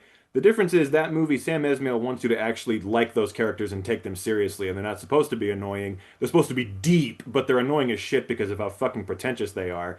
But in this movie, like the joke, Is that they're pretentious. that movie is funny That's unintentionally, fair. That's but this fair. movie is funny intentionally, and Ryan O'Neal is like an over the top stuffy like loser. That's his Yeah, whole thing. yeah, that's the And point. Madeline Yeah. Kahn is an over the top, like very shrill kind of wife character, and like you're not supposed to like them. And Barbara Streisand is very deliberately like a force of destruction. Jewish? She's a troublemaker. Say what? So. Yeah, I heard you. I heard what you said. Oh, did you? Yeah. Okay. But can you hear me? Yeah. But Matt, I'm sorry. I cannot disagree with you more firmly. I wouldn't fuck Barbara Streisand with a hazmat suit on. I just fucking Really? I not in a Especially in million this one? Like, okay, whatever about today, but like dead ass in this one? no, Really? I not at thought all. her eyes, like she's just, I don't know. Also, She's so annoying. so much I personality can't. too. I liked it. Like too There's much there's a personality. through line. There's a through line in this episode of like people being great actors but being awful pieces of shit in real life. Ryan O'Neal and Barbara Streisand, that applies to both of them. So I'm just Wait, like, are they really bad people in real life? I actually Ryan, don't know this. I dead Ryan ass. O'Neal was a I'll look into monster. it. Like he was a Really? massive abusive drug addict. He abused the shit out of his kids and Oh, was. that makes me like him more. I'm talking like crack. I'm talking like he was a massive drug You addict. think him and Richard Pryor would have had a good time? They would have. They absolutely would have. Yeah, they would have been setting each other on. I need that buddy comedy starring Cooper Hoffman and David Johansen. Goddamn. And Barbara Streisand's just annoying in general, and also just said some shit about like fucking Michael Jackson just being like, "Hey, he was into whoever he was into. You know, you can't fault him for it." I'm like, "What the fuck are you talking about?" Like, She was just mad because of his nose job. yeah, you're right. You're exactly right. But You know what? Again, no offense. You know what? Grippy socks, grippy box. Kenneth Mars thing. So to Kenneth me, Mars just was amazing. yeah, this movie I just got to was great. say, this movie to me is a perfect comedy. It's one of the greatest comedies ever made. I mean, it's just from the beginning, it's fucking firing on all cylinders. This was my second time watching it, and it was no less funny this time than it was the first time. It was so goddamn fucking hilarious. Just every joke, every performance, every character. And I love the thing about Bogdanovich that I love is like I just loved his style of filmmaking where because like you said, Sam, the Cat's Meow I really enjoyed, but this was the era where that motherfucker was firing on all cylinders. I mean, he was untouchable in the early 70s, and like this to me, I love his style of filmmaking where it's like he does such a good job of like blending like modern and classic sensibilities because like at this time in the That Orson 70s in him.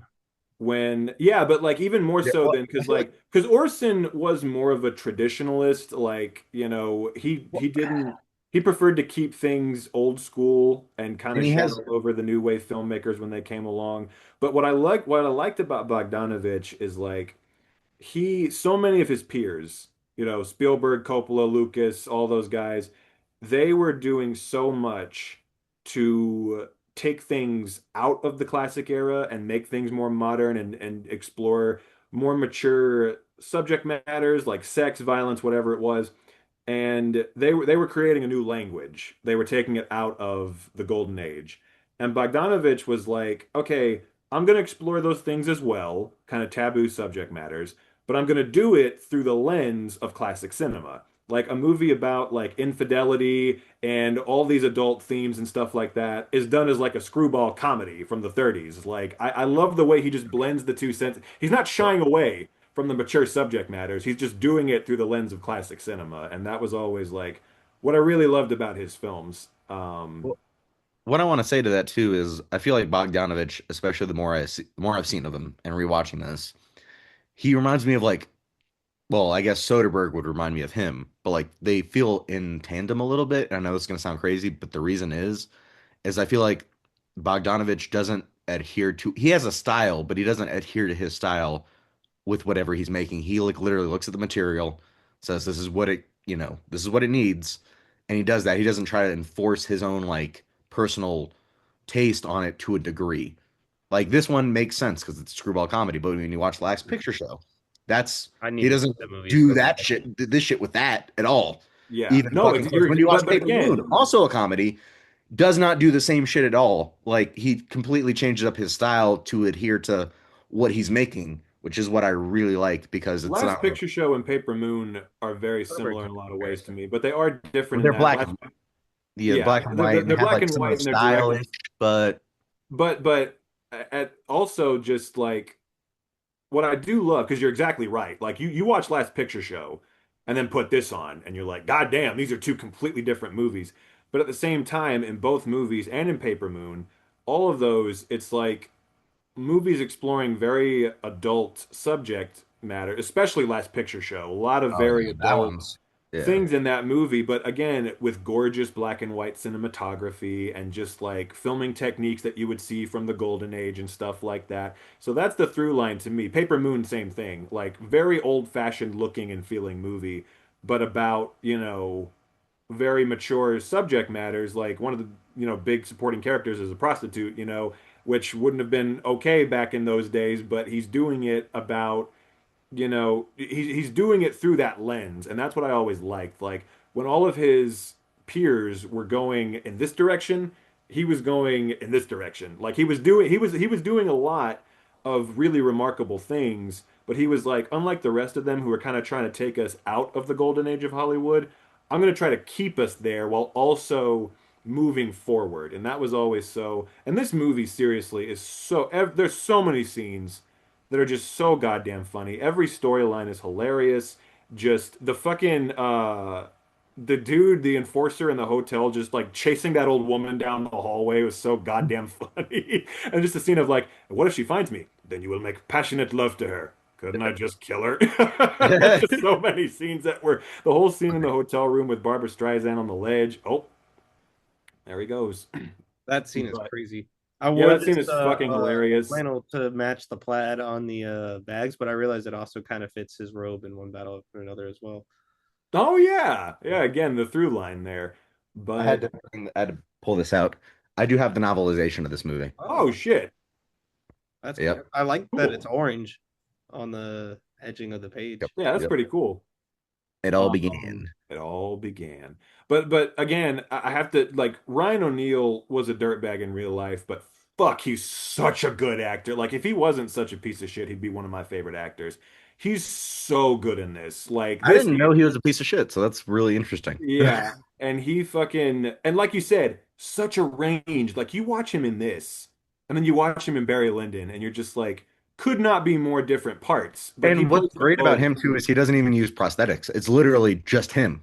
I Like know. he's one of those people who like they doesn't rely on like even a little bit of like hair, like almost dead ass the same person, like Yeah. with hair and everything. Like And like him in this, him in Barry Lyndon, him in Paper Moon, him in A Bridge Too Far, like every movie I've ever seen him in, he's just amazing. I mean, never always kills it. Like except for when he's going, "Oh God, oh man, oh God, oh man, oh God, oh man." That was one time where he didn't kill it. But if you know, you know. But yeah, that and then fucking Madeline Kahn, god damn, just from her first movie, just proves like I'm a comedy icon. I'm here to stay. She is so fucking funny. Barbara Streisand, to her credit, is very, very good in this movie.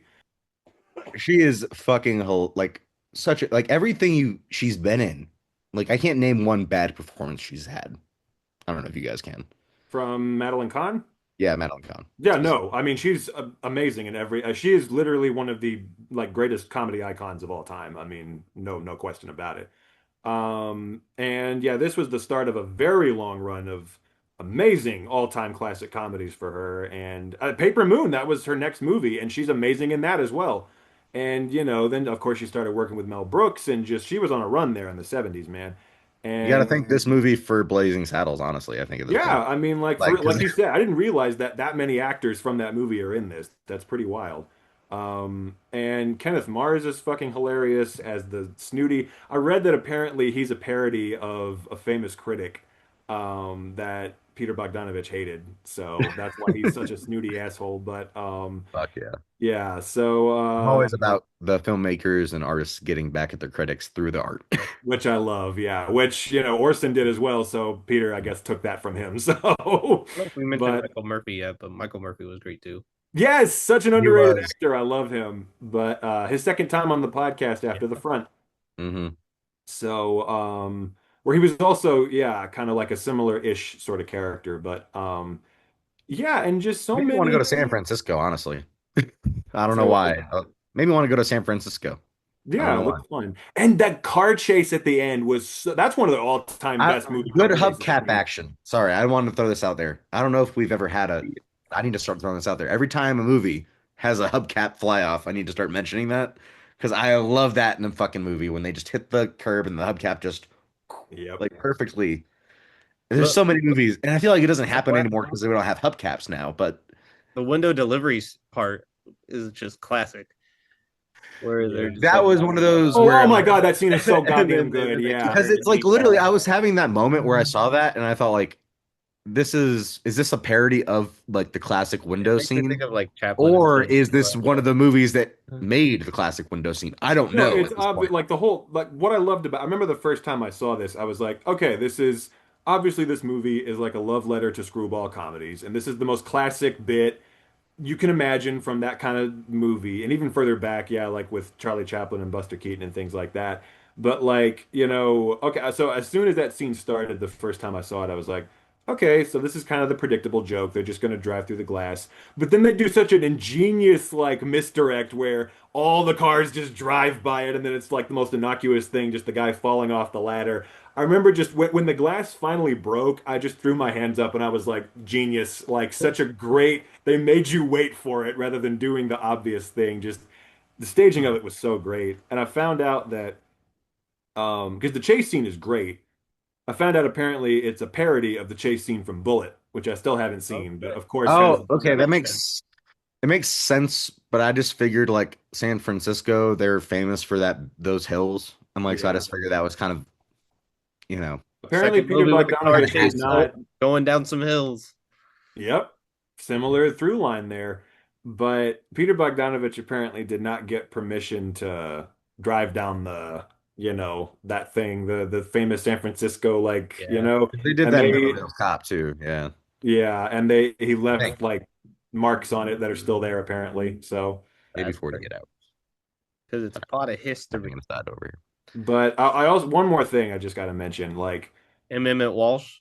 yeah, him showing up at the Yeah, end another there. return. Yeah, Yes, yeah, I love I did that. write him down. I did. And the I didn't look judge, at my Liam notes at Dunn as all. the judge was Yeah. fucking hilarious. That whole scene in the courtroom was fucking amazing. Um, and Yep, yeah, and fucking then Walsh is the last thing I wrote down with like a bunch of explanations. his second time showing up, not his second time overall. I think it's his third appearance on the show, but his Third. second time showing up is just like a little cameo because in Mikey and Nicky he was the bus driver. Bus So driver. Did they it show would have been his fourth if Playing a Timothy public Green was servant still in again. here. What about if he was in Critters 2? He was in Critters 1. Yeah, I know, but if his character That was not doesn't count recast, though. then Doesn't it would have been a fifth appearance if his character had not been recast. And if Timothy Green had stayed on here, that would have also been but I mean, fucking, Timothy Green stayed on here, so would have my notes. say what? Sorry, that was passive. I What'd said you if say? Timothy Green stayed on here, so would have my notes in my fucking notes app. You Oh. deleted your notes about it? Huh? You deleted your notes about it? Yeah, I'm gonna have to watch it again. Save what you had. I bet it I'm was gonna. funny. It We'll wasn't. save that for another day. We'll save But- it for another odd life. I don't Yes. know. Fucking Um, goddamn, this movie was good though. Yeah, I was just gonna I'm glad I say, picked it. I'm glad you guys liked it, Sam. Can't believe this is your first time seeing it. Yeah. I don't know, Jackson. How many times have you seen this? Because I've seen this. This is my second time. This The is first my time I second saw this. time. First time I saw this movie was a long time ago, like 2014 maybe. I was at the beach with my friend's family. Like this is a constant thing, Davis. I think I mentioned him. He also the reason for The Longest Yard. Also the reason for this movie actually because they had a VHS of this and they just threw it on one day.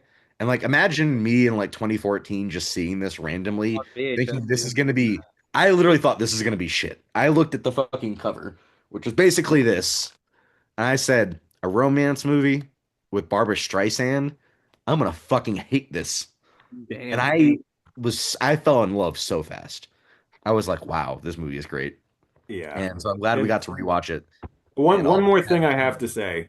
similar The thing. last joke in the movie, I'll never forget the first time I saw it, took me the fuck out. I could not believe that they actually did that joke in the movie where they parody the love story quote. That was so goddamn funny. Just like, love means never having to say you're sorry.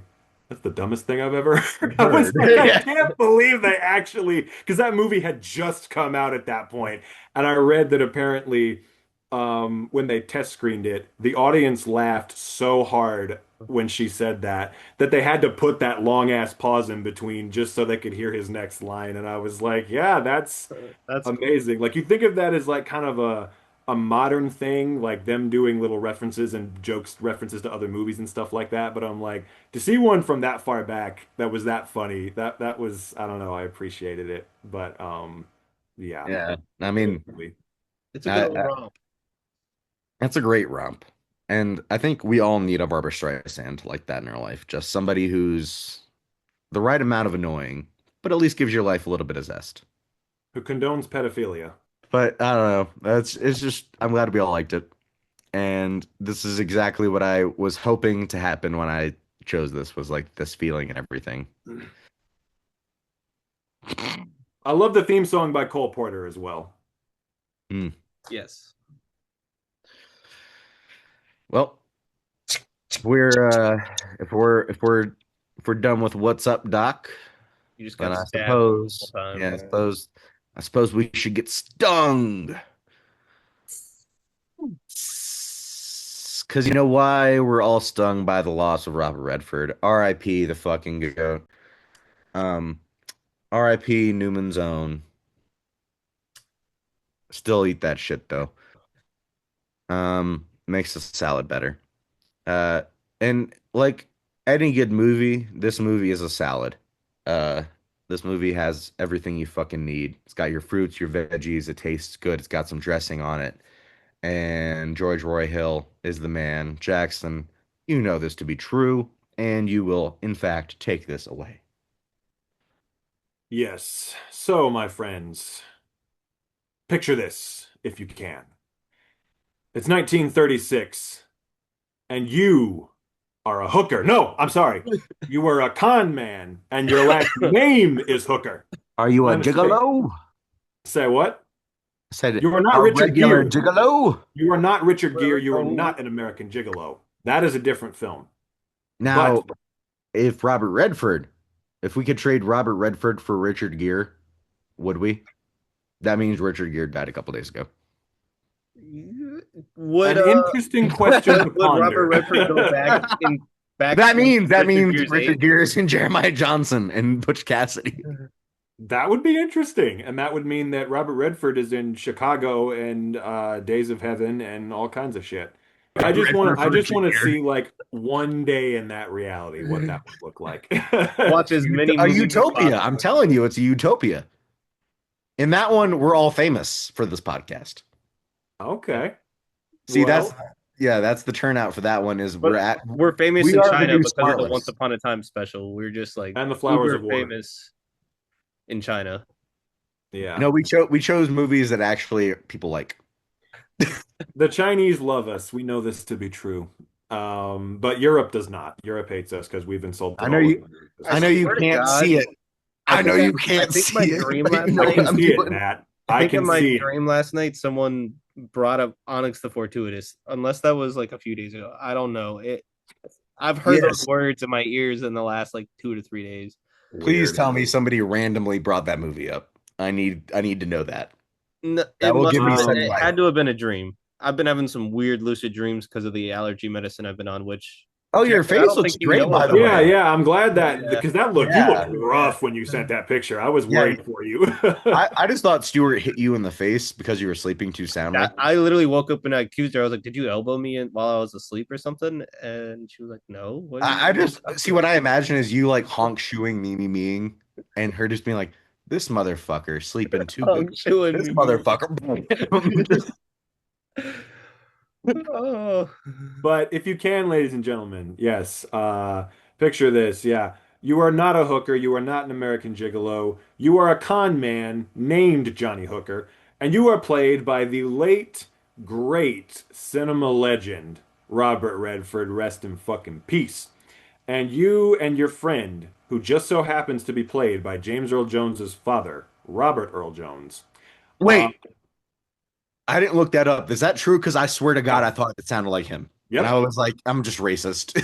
Nope, you're right. He's James Earl Jones's dad. But much Fuck yes, like I was correct Jackson's about that. gripe, I'm You sorry. could tell because like his voice was so good. I Like, was thinking that too. His voice does sound similar, but I'm gonna let you continue, Jackson. But I know why you could be pissed off at this movie. yeah, I'm curious to know what your review. are you pissed off, Jackson? No, I don't Sam know what pissed off? I don't know what Sam's talking about, but we'll find out. I'm not pissed off. I love this movie. No, I Because love of this something movie, you but mentioned last week. yeah, we'll find out. But you and your friend, you are grifters, and you're running a con, and you steal a lot of money, about $15,000 from this fucking racket guy. Wait. What year did this was this movie set in? 1936. All right. 15. Okay, go for it. So $15,000, which would have been a shit ton of money back then. I'm about to Something tell it's you. not now. But you steal from this guy, and it's the biggest con you've ever pulled off. It's the biggest score you've ever gotten. So what could possibly be wrong with that? Okay, $15,000 in that time, equivalent today, 3,400 or $48 and 60 or and Wait, so it's 612. appreciated in value? Oh yeah, Wait, no, You're not 15 telling the truth. It would be more now, but no, yeah. well, that's 15,000. literally what I just looked it up and I was just like, this is just what it says. It's still like or like 333,000. Oh, It's about 300. yeah, I thought you- 300 grand basically. Is- Oh, Okay, okay. yeah. Yeah, I a shit you just ton. said That's basically 3,000. stealing 300 grand off a dude on the street. Yeah, Just that would wanna, be I just fucking want to, insane. yeah, it's insane. But what could go wrong? It's the biggest score you've ever had. What could go wrong? Well, it turns out the person you stole money from is fucking Robert goddamn Shaw, who's the most ruthless crime boss this side of Chicago. And he ain't letting no fucking mooks. We're using You that know word what? again. He ain't letting no You know what? two-bit mooks off the I street. thought you were gonna say, steal turns from out, him. There's turns no out your way girl's that a that's hoe. happening. Say what? I thought you were gonna reuse the silent special line. Turns out your girl's a hoe. Yeah. Money grubbing hoe. Turns out your girl's a hoe. But no, Robert Shaw, he's not gonna let this go by. He's He's not gonna let playing somebody two named Kenneth Lonergan, say what? that motherfucker who directed Manchester by the Sea. That's who he's playing. Yeah, I guess so. I don't know. Similar, His last name was something close to that. So I was similar like, sounding name. But fucking so what does he do? What does Robert Shaw do? He kills your partner in crime, And that's your exactly best it. friend, your mentor, and you can't Jackson. stand for this. hey, you know what this movie is? Why- You know this movie Cinema Sins? Black guy dies first. Ding. God damn it. My point, Jackson, is you were talking about last week two movies you had watched recently. The black mentor dies early on in the movie. Much Oh, really? Longest Yard, Chris Rock, and then Happy Gilmore. And then this is the third one. Mm-hmm. Sorry. we pushed you to the Can brink. I go? And I'm about to break. Fucking yeah. It's all right. A record number of interruptions during a picture this. What was I? We can't picture this apparently. I The guess mentor- not. The mentor has just died. Yes, he's just died, and so you got to get revenge. You got to get revenge. So who do you call? Veteran whitest man you know. conman, Paul Newman, who fucking you worked with before in Butch and Sundance, and you're gonna work with him again, once again, to amazing effect. And you're gonna get a team together of veteran con artists, and you're gonna get revenge on this guy and take him for everything he's got. Am I the only Your person friend? who thought of when you get the team together, like who had a longest yard moment? Maybe it is similar. I just felt like I was like I know there's like a generic get your team together, but I was like this feels like one of those moments where they're just getting the classic like. So Felt a I'm just little gonna cut closer to the to chase Oceans. here. Yeah, they get a team together. They try to fucking take the guy for everything he's got. It's a fun ride. What did you guys think? I'm sorry, Jackson. It was all right. Yeah. Sorry. But yes, what were your thoughts on The Sting, fellas? Ultimate dad movie. That's Kinda. literally what I have to say about it because like I saw this with my dad and like the whole time I was watching this, I was like, I like it a lot. I mean, this is not like a hit against the movie. It's just a very dad movie, I can see that. and My I love it. They're Newman and just real quick, Newman and fucking Redford's chemistry is great. This oh, movie is like a killer on the writing. It's not like Newman doesn't even come into like 30 minutes into the fucking movie. Basically the second act, in my opinion, which I guess could be like the end of the first act, but still, like, basically it takes him a while to get in there, and still he steals the fucking show. Robert Shaw, I think I've only seen him in like a handful of things, and he's great and everything, but like everyone knows him for Jaws, which is playing a drunk, and it's just so refreshing when you see him like this. It's like man. sober, a person not like being himself, vaguely like, oh, this is kind of how he was. No, this is probably not how he was. He's actually acting, and goddamn, he is a great actor. I'm sure Spielberg felt fucking lucky to get him. I don't know if this is like in the same years because I feel like this is kind of close, but still, at least he wasn't playing a drunk, so like he's 2 years still, before Jaws. So yeah, pretty I was about to close. say he's probably like, you know, in his drinking age, sure, but like he wasn't playing one, and I didn't feel like he was one. I just felt like this guy is fucking scary. Stay away from him. You'll be getting Yeah. And I him. was like, You'll be so getting him good. in season 3, motherfucker. What are we choosing for season three? A man for all seasons. If Oh, it ever comes can't on wait. anything, yeah, I'm It picking will that. Can't be. wait. It will be Jackson But because it's going to be on my voodoo very soon. he is so good. Ooh. And this movie is so good. And it's just one of those classics where like every shot is just like we were talking about Jackson about Peter Bogdanovich, like harkening back to the classics. This one, despite it also being in the same, I think, breath as What's Up Doc as far as years go, I feel like as far Peter Bogdanovich wasn't harkening, it's harkening back. George Roy Hill literally is a walking fucking classic. Like he literally, that's just in his DNA. He's not harkening back to it. That's just him. And it shows completely, despite it being like set in the, 1930s and shit with the Nickelodeon music and all that fucking, you know, that that shit, which I didn't love, but I didn't hate. This movie is just it's it's like an expert rug pull at points because you think you know what's going on and then it still rug pulls you. And then I don't know. I'll let Sam go, but that's how I feel about this movie. I think it's great. Expert rug pull. This movie isn't. Several expert rug pulls. So yes, truly though. This movie isn't a full circle moment for me. It's a semicircle because I was when watching this and I saw George Roy Hill's name pop up. I was like, oh shit, Slaughterhouse Five and fucking Butch Cassidy and everything. And I've started to kind of realize who he is. And then that's when I saw Paul Newman again, and I was like, because I hadn't seen this in years before rewatching it this time, and it was cut to the chase, a wonderful time. But I realized he directed Slapshot, which is the movie that I thought Hoosiers was, and then I was like, oh god damn it, because of Paul Newman and all that kind of I fucking. was wondering if you were going to make that connection.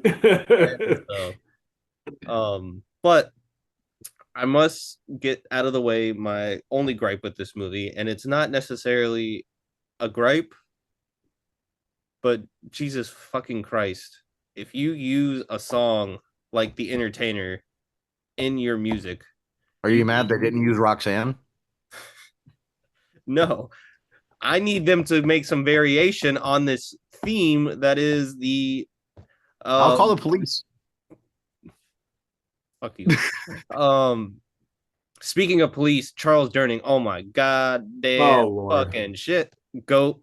But I just wanted some variation to the entertainer if they're going to use it, because it's it's just overplayed, at least in Is my that line the of work. Nickelodeon song that I was talking? The quote unquote, I use that word like Nickelodeon No, song. no, no, The no, main no, theme of the no, movie. no, no, no, Yeah. no, no. Yeah, that show's getting like I always even say that got on my nerves a little bit.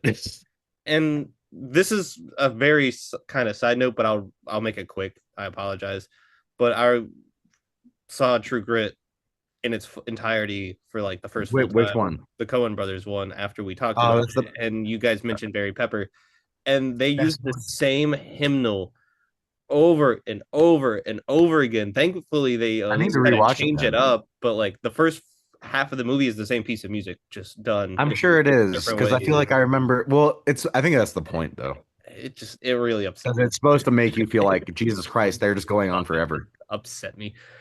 That part. Well, actually, I might pick True Grit. I feel like we should pick True Grit now because I want to talk about that. But, That'd be um, fun. yeah, but at least that had the variation of the theme, and this did not, and I was just like kind of pissed off about that. But this movie is wonderful. It's hard not to just have a smile while watching it because like such fucking slick shit's going down, and you feel so bad for Robert Redford when he loses all his money, but he's like, I've been down before and all this kind of shit, and so it's like, yeah, but you got to okay, learn. okay. Can we not? You okay? No, I'm not okay. Actually, Robert Redford is a piece of shit. Why didn't he just give James Earl Jones's dad his half the moment they fucking were in that alley? Why did he run away, spend it on a new suit? He spent it all on himself and then fucking lost it all? And he couldn't have just given the dude like a little bit of money? Nah, we're just gonna run away. That's so fucked up. Am I wrong? No, Did I because miss he had something? his cut. Yeah. They split the They money. both had their own Robert De cut of Niro the blew money. all of his half. Oh shit. Because I completely missed that part, I guess. So he did give him the money. Yeah, they both got their own cut. Yeah. Well, I feel less bad now. Yeah, no, that was one of the You're gonna funniest. cut that part then. That was one. That was one of the funniest. Because I remember him blowing it all, and I was movie. like, "Damn, did he just blow all the money?" One of the funniest parts that just I don't know made me laugh just because of the line delivery where he's like, "How much did you lose?" I blew it all in one Yeah. goddamn night. That's where I was like, I must have been getting a drink or something during this part. Because I swear to God, I had that moment where I watched that and I was like, he blew all the money, and I was like, wow, what a cunt. And then he got killed. He blew his share. That's why I was like kind of mad. And now I'm like, okay, maybe I Don't need to feel reassess bad that though. a He did little not bit. deserve to die. He was trying to get out. I know, no, he didn't deserve to die. That's why I was like, damn, and he didn't get his money and he got killed. That's fucked up. Yeah, He still got no, killed. so- It's Yeah, fucked even up, if he had but, gotten like, his money, he would have gotten killed. So yeah. Well, he So, did get but he his did money. get his money, but he he did get got his killed. money and he got killed. So That's yeah, where I'm like, oh, that's even. I mean, it's still fucked up, but it's like less fucked up. yeah. But Nonetheless. yeah, this was my second time seeing this. I hadn't seen it in a good minute. This is one of my all-time favorite movies. I love this to death. This is just so goddamn good. It's insane. Like this is, I mean, masterpiece. One of the best movies ever. Yeah. Like you can't not love it while you're watching it. It's so just immaculately well directed by George Roy Hill. One of the best screenplays ever by David S. Ward. Robert Quickest way Redford to- and Paul Newman are the best duo to ever exist. They're so good. The whole ensemble cast. Robert Shaw So, is amazing. Can I say this? My aunt, who lived in this era ish, in she the said, 30s? and huh? No, you're talking about when it came out. Yeah, like, well, she lived ish in this era. Like, she was like in her teens, I think, vaguely when Redford and Newman were like a thing. She didn't find him attractive. Just want to put that out there for people who were alive in this era who are watching this, by That's the way. very rare because most people did find She them said very. she was like, they just look like like literally regular ass people to me. And it's funny because I told her, I was like, by the way, posts are made these days with Newman and Redford. They are daddy. Like, I wish movie stars looked like this then, like now. And I'm like, so inadvertently, they're agreeing with you. Inadvertently. Because, like, if you're saying, I wish movie stars looked like them, what do you mean by the movie stars today? You know what I mean? Like, what are you comparing it to? Plastic surgery Yeah. and veneers? Yeah, I don't know. It's I don't know. I mean, I was watching this movie though, and I was like, Redford is he's a god, and Newman, Daddy. goddamn, like the aura that like just comes off of them together, like is yeah. like And I don't know. they're I feel like both I disagree with her, but also she was alive during that time, and like that would be like me saying Justin Bieber sucks. It's like, sure, I was alive when he was the shit, so I hated him for that. Does that mean he sucks? Not really. It just means I hated him for that because I was alive during then. You know what I mean? But also, there might be a point to this, and I just want to put that out there for the viewers. Is Paul Newman a god? Is Robert Redford a god? Or are they just average looking people?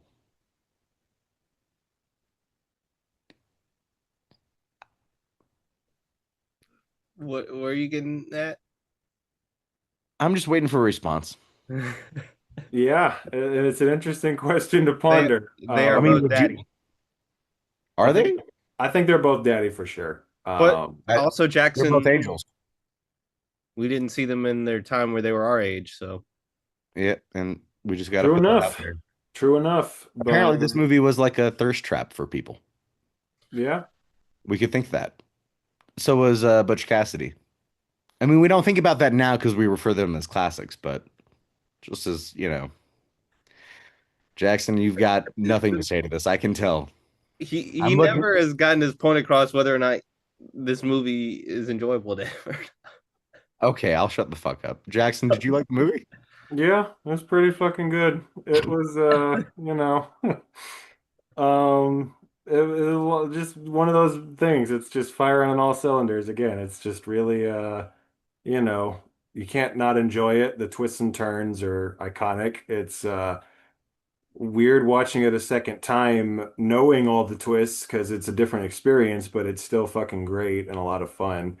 Um, and this the poker game is very suspenseful. The whole con, like the first time when you don't know that the FBI are just actors that are in on it, it's so fucking suspenseful. And even watching it again, knowing that, I was like, fuck, this is like really well crafted. The tension that they build up. And great ensemble. Charles Durning, fucking one of my all-time favorite actors. He's so goddamn good in this. Harold Gould, Eileen Brennan, Ray Walston, just, everybody in it, just, the dude who played the bodyguard, Charles Deercop, I believe is his name. Really great little side character.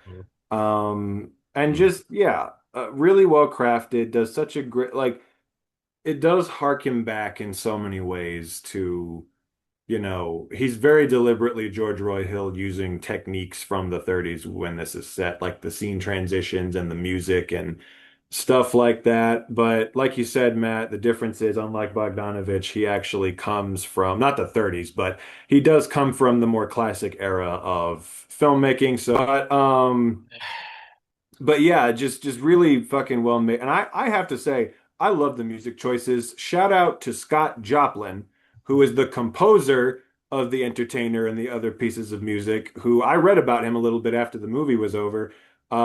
He fucking was like the most legendary like ragtime composer of all time, and he died young, a tragic death at age 47. And Marvin Hamlish, who adapted his music for the film was reluctant at first, apparently, because he didn't want to do an adaptation. But then when he saw the movie and he saw how George Roy Hill had left so many spaces for the music to carry the scenes, he agreed to do it because he was like, okay, you understand how important these pieces of music are to this movie, and I appreciate that, so I'm going to do it. So just, yeah, really fucking, I don't know. And one of the best scenes that I love so much, it says so much about Paul Newman's character just in a couple of seconds, where he's like, yeah, nothing's gonna make up for Luther. Nothing can, but I just went, and then Robert Redford goes, then why the hell are you doing this? He's like, seems like a good fucking, like, seems like fun to me, or, just seems like it's worthy cause or whatever. I'm just like, everything about this character that I need to know, I just found out just through that little dialogue exchange, it's just, I don't know. Like Paul Newman was so good at just playing like anti, establishment types like that, or just trying to stick it up to the people who are picking on people and stuff like that. one of his greatest parts, one of Robert Redford's greatest parts.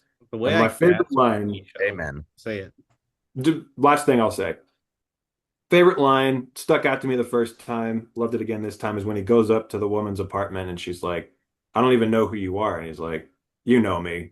I'm just like you. It's 2 a.m. and I don't know nobody. It's just like, God damn, just great fucking writing. I gasped super hard, even though I remember the FBI being in on it.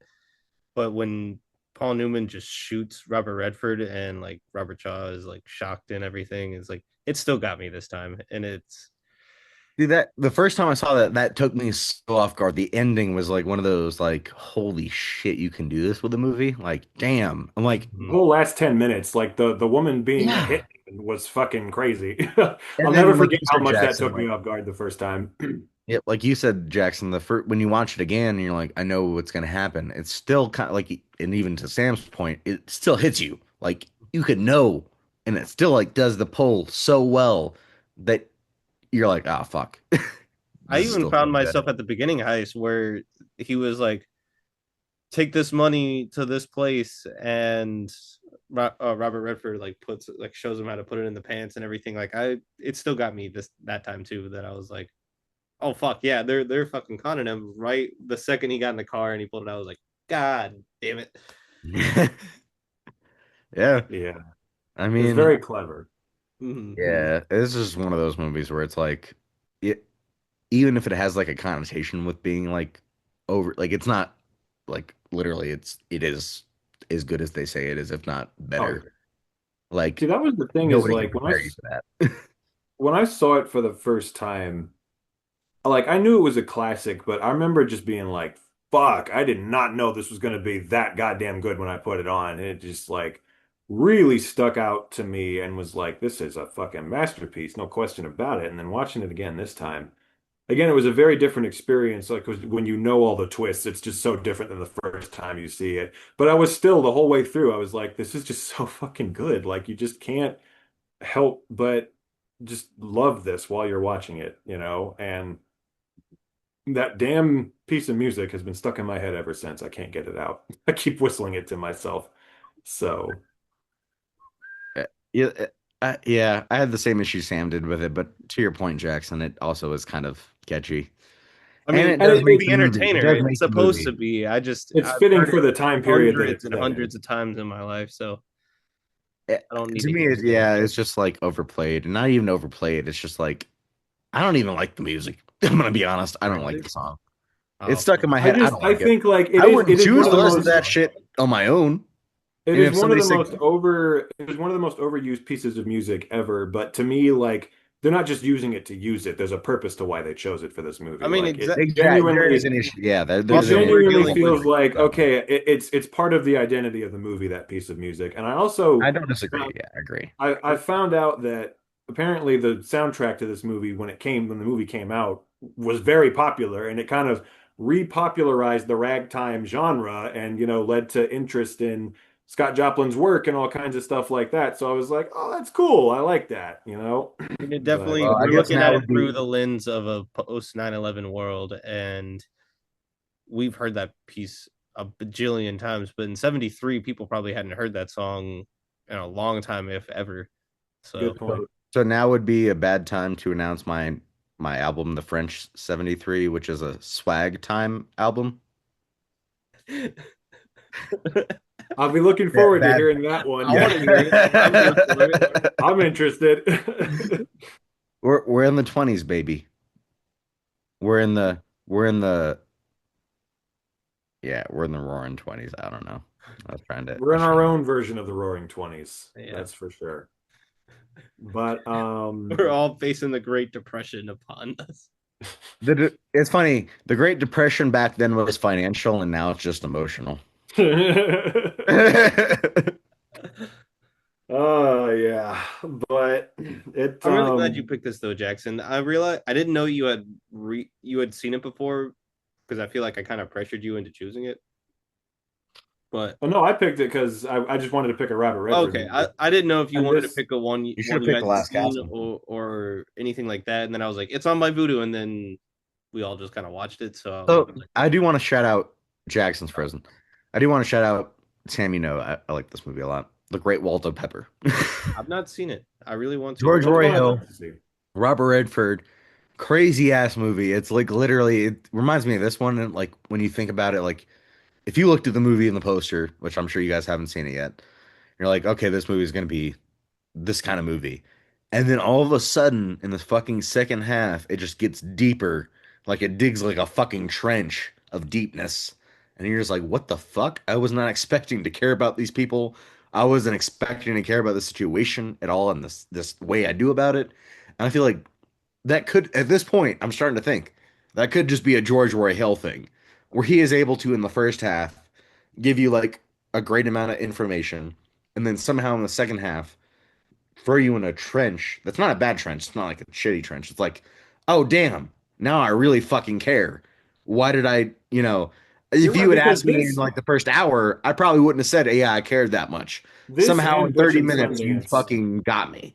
And This he and does Butch that. and Sundance are very similar in Yes. that way, where it's like And you're invested in what's going on in the first half, but it's when the second half kicks in and the payoff, everything in the first half starts getting paid off. You're like, fuck, wow, I'm so Yeah. goddamn locked into I this, remember So Matt when he showed me Butch, which was COVID actually, was when I first saw it. He was just like watching me just lose my goddamn mind over like the shit going on. I could see him like, yeah, you're like, yeah. yeah, yep. That was one of those movies. You're just like, yeah. Yep. Hmm. There's no there's no lack of confidence when you put on a George Roy I'm, Hill movie, I apparently. must say, a movie's gonna be really goddamn fucking classic if they have a fucking train scene, and the train scene in this movie is one of the best to do Yeah. it. With the like you said, the poker scene, and then like the going through and him meeting him and getting beat up. I loved what a dick Paul Newman was during the poker game. It was so funny. Like he just does not give a shit. He's like keeps getting his name wrong and He everything. spoke some truth That though. is so that's You, why like the you, aura that you comes pour off out of a him. bottle of gin, you add some water. No one's gonna tell the difference. That flavor Yeah. is too strong.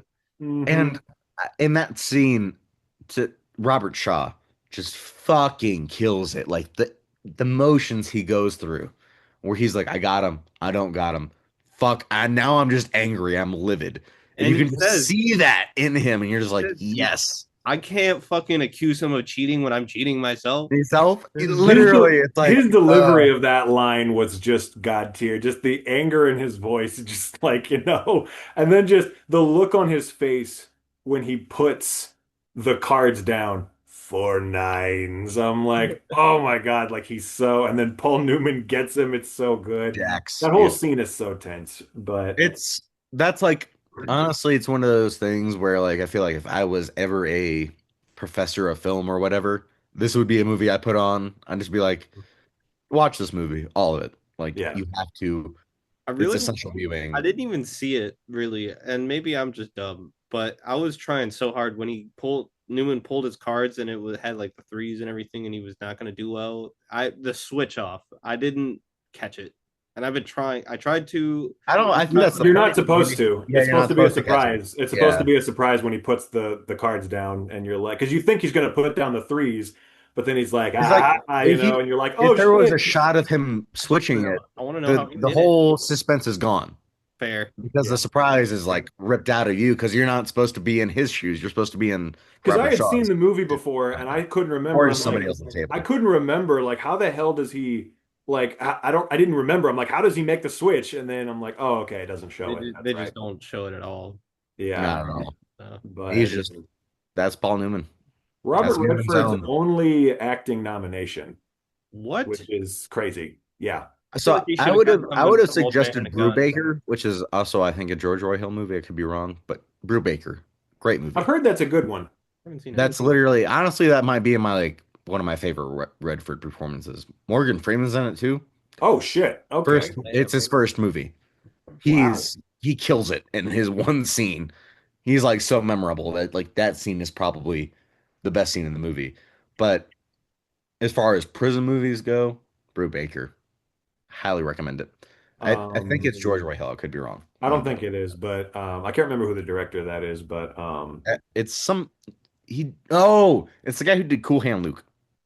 Oh, Stuart Rosenberg. Oh, okay. Yeah, it's Stuart Rosenberg. Sorry, I Which haven't looked I it up have yet, but I yet know to for a fact. see, and I want to kill myself. Cool Hand Luke?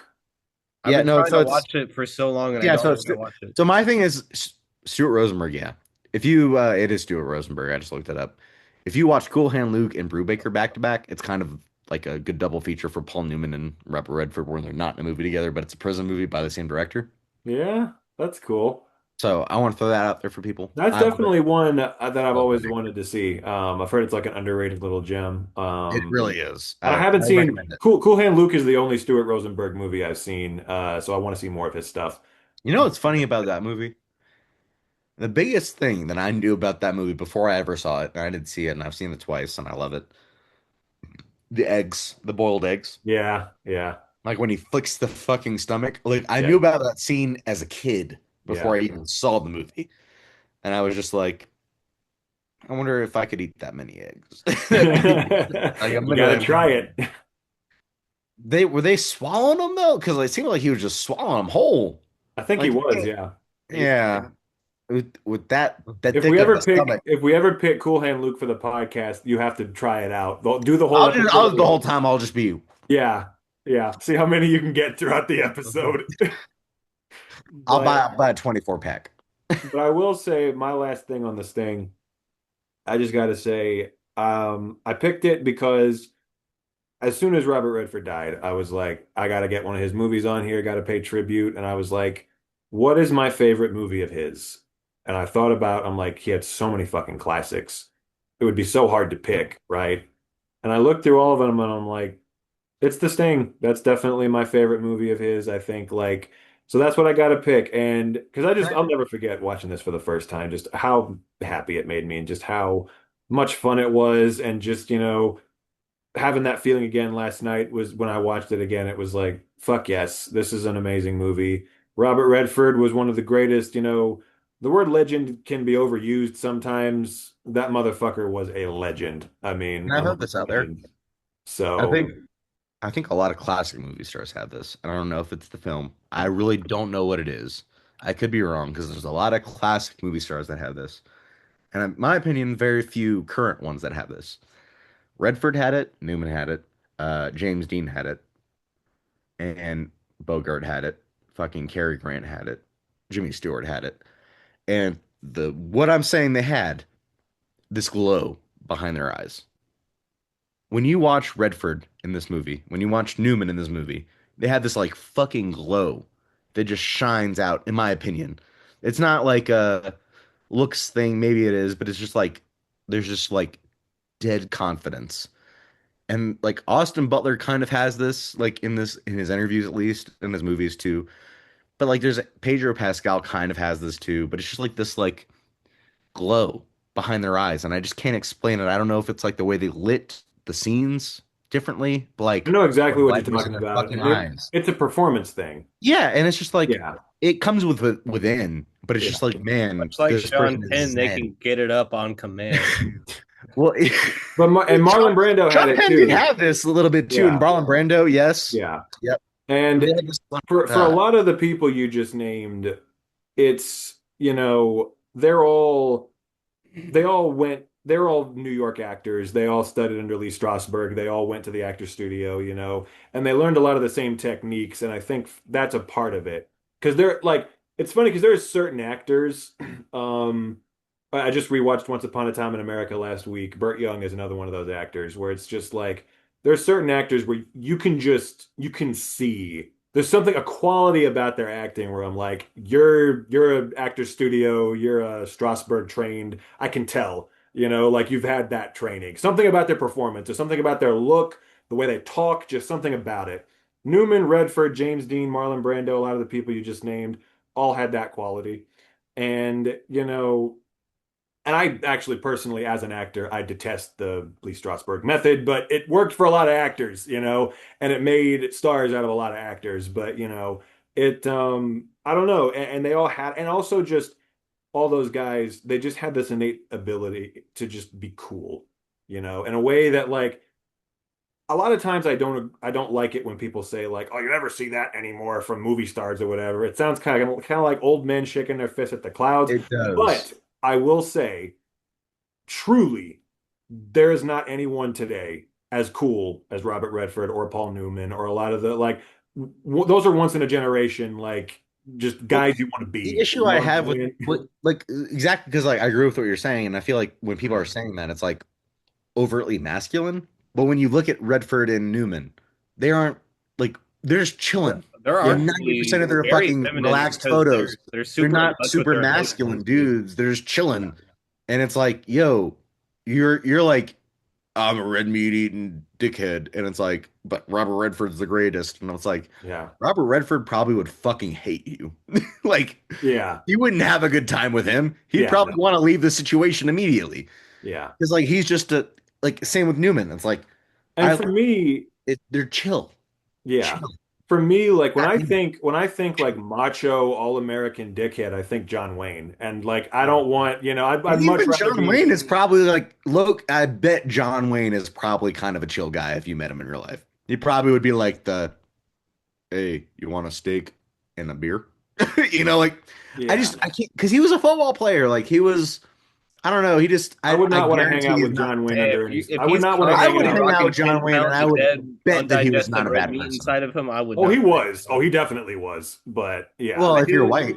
need to shout out. I was working a shift at. Sorry, Even if you are, if he suspects for even a second that you're a I'm communist, not a ruin your sissy. life. I'm not a sissy. I'm Speaking of not a sissy cool boy. fucking people, I was working a shift at Odin, and this I genuinely did hear in real life, not a dream. This group of old people were all like hanging out, and they wouldn't leave it and whatnot. And I was kind of getting upset. But then this dude who was dressed like a football player was shouting out Billy Jack. He was talking about Billy Jack about something, and I was Fuck just yeah. either he's talking about somebody or he's talking about Billy Jack. And Tom Tom Laughlin Laughlin for the had win. the fucking couth to fucking be just a suave, cool ass fucking dude. You gotta be sometimes. And that's what we are missing from the 60s, That's the 70s. issue. Is my thing is like Basically, it any time seems after the like 90s, it seems they the started opposite to where people just are like go you need to away. be like an asshole, like an assertive asshole, and it's like It's no. it's funny though, which is what John Wayne was, but and I don't want to be like him, so I'm just like, and my You've thing is never met like, him. it's Neither have funny. I, but I know everything I have ever read about John Wayne. He sounds like the biggest piece of shit who ever lived, but well, I people don't who res- write about people or who are those people? I'm talking about anecdotally, just people who worked with him, just telling, and interviews he did where he gave extremely racist quotes about shit and, whatever. Again, I'm saying if you're white, you're fine. Not if he suspects for 1 second that you're a communist, then it'll ruin your fucking career. But, Well, I'm not a communist. I'm but okay. neither were any of the Time people who traveled got me back before the blacklisted. airport was named. There were a ton of people who weren't communists who he fucking destroyed their careers because he thought they were. But, Can we have a John Wayne special where we do the Steven Seagal thing? Like, I oh, swear to dude, God, I'll be there for that. if we do a John Wayne special, I don't care. the We can jokes I'm destroy gonna him. I make. don't care. I'm here for it. I will do it. All right. Did we finish up the Sting? Never Does got any anyone have last thoughts out, but I really do enjoy it. It was a better time watching it the second time around. I think I need a third watch to truly like let it cement itself in like the all-time movies that I can like go back to and just like throw on when I need something to watch kind of thing. So all Hell right, yeah. Leo. A certified classic, ripped to one of the greatest film legends of all time. Yeah, just can't say enough about how great it is. It's fantastic. Are we so Jackson? I didn't love one battle after another, but are we 3 for 3? Or are we 2 for 3? Consensus. Yeah, I'd say I 'Cause I'm am. 3 for 3. I'm 100% 3 for 3. I'd say I'm like 2.5 for 3, or like because I didn't dislike one battle after another, but I also just kind of it didn't really stick with me in any way other than some of the jokes, but and the chase scene at the end. But yeah, so I guess 2.5, 2 3/4 for 3. Okay. That's fair. And I like the differing opinion because at least people who are going to see one battle after another, if they for some reason check this out beforehand, will at least have like a solid like 50-50 to look at. And it's not just the overwhelming praise. which is I appreciate you trying to make me feel better about the fact that everyone who watches this is going to hate me for what Hey, I said. Jackson, the first battle I'm was the doing my first year. The second battle is the second year. So just be Yeah, prepared. this is the Be first battle prepared of for the another second year. battle. Yeah. But yeah, so if you guys are inclined to see this before you see one battle after another, I hope that there'll be a good mid ground when you're walking into it and you can feel however you do. But this week has been a 3 for 3 week, 2.5 for 3 week, which is almost it's good enough as far as this Pretty podcast close. goes. And we'll be back next week for the season 3 premiere. No. And we will be No, we will not. We have the no, We got we will two penultimate not. episodes episode left. I lied. and the Season two. finale. Cut And that. Cut that. We will be back next week with another 3 movies. Just like last week and just like the week after that. It's gonna be 3 movies, and you're gonna have to fucking hear us talk about it. the And penultimate. yep. So like, subscribe, leave a comment. Please, if you can, just leave a comment We like just got a Radington comment on a does. TikTok saying Oh, Sam we the did? Wizard on the picture this it's a dude Matt and I knew in high school or college. Who is it? Alex Gillette. What do you say? He said Sam the Wizard. I don't know why, but I'm it was glad that the picture. The This I'm thing. fucking glad Grand Alex- Wizard himself. Don't fuck. Sean Sam Penn is is the Grand Wizard. himself. I am not the Grand Wizard. Do not say Sam is the that. Grand I Wizard. cannot have that coming out. But I'm glad like Alex Gillette also watches the various points, if not the TikTok. But yeah, like, subscribe, comment, and vote on the polls because we do actually watch those and we keep hold. So A lot of thank the you times for they look tuning like in. penises. I don't know if you've noticed that. Oh, yeah. Well, it's always the 2 balls before, Supporting Supporting the the shaft. shaft. Yeah, yeah.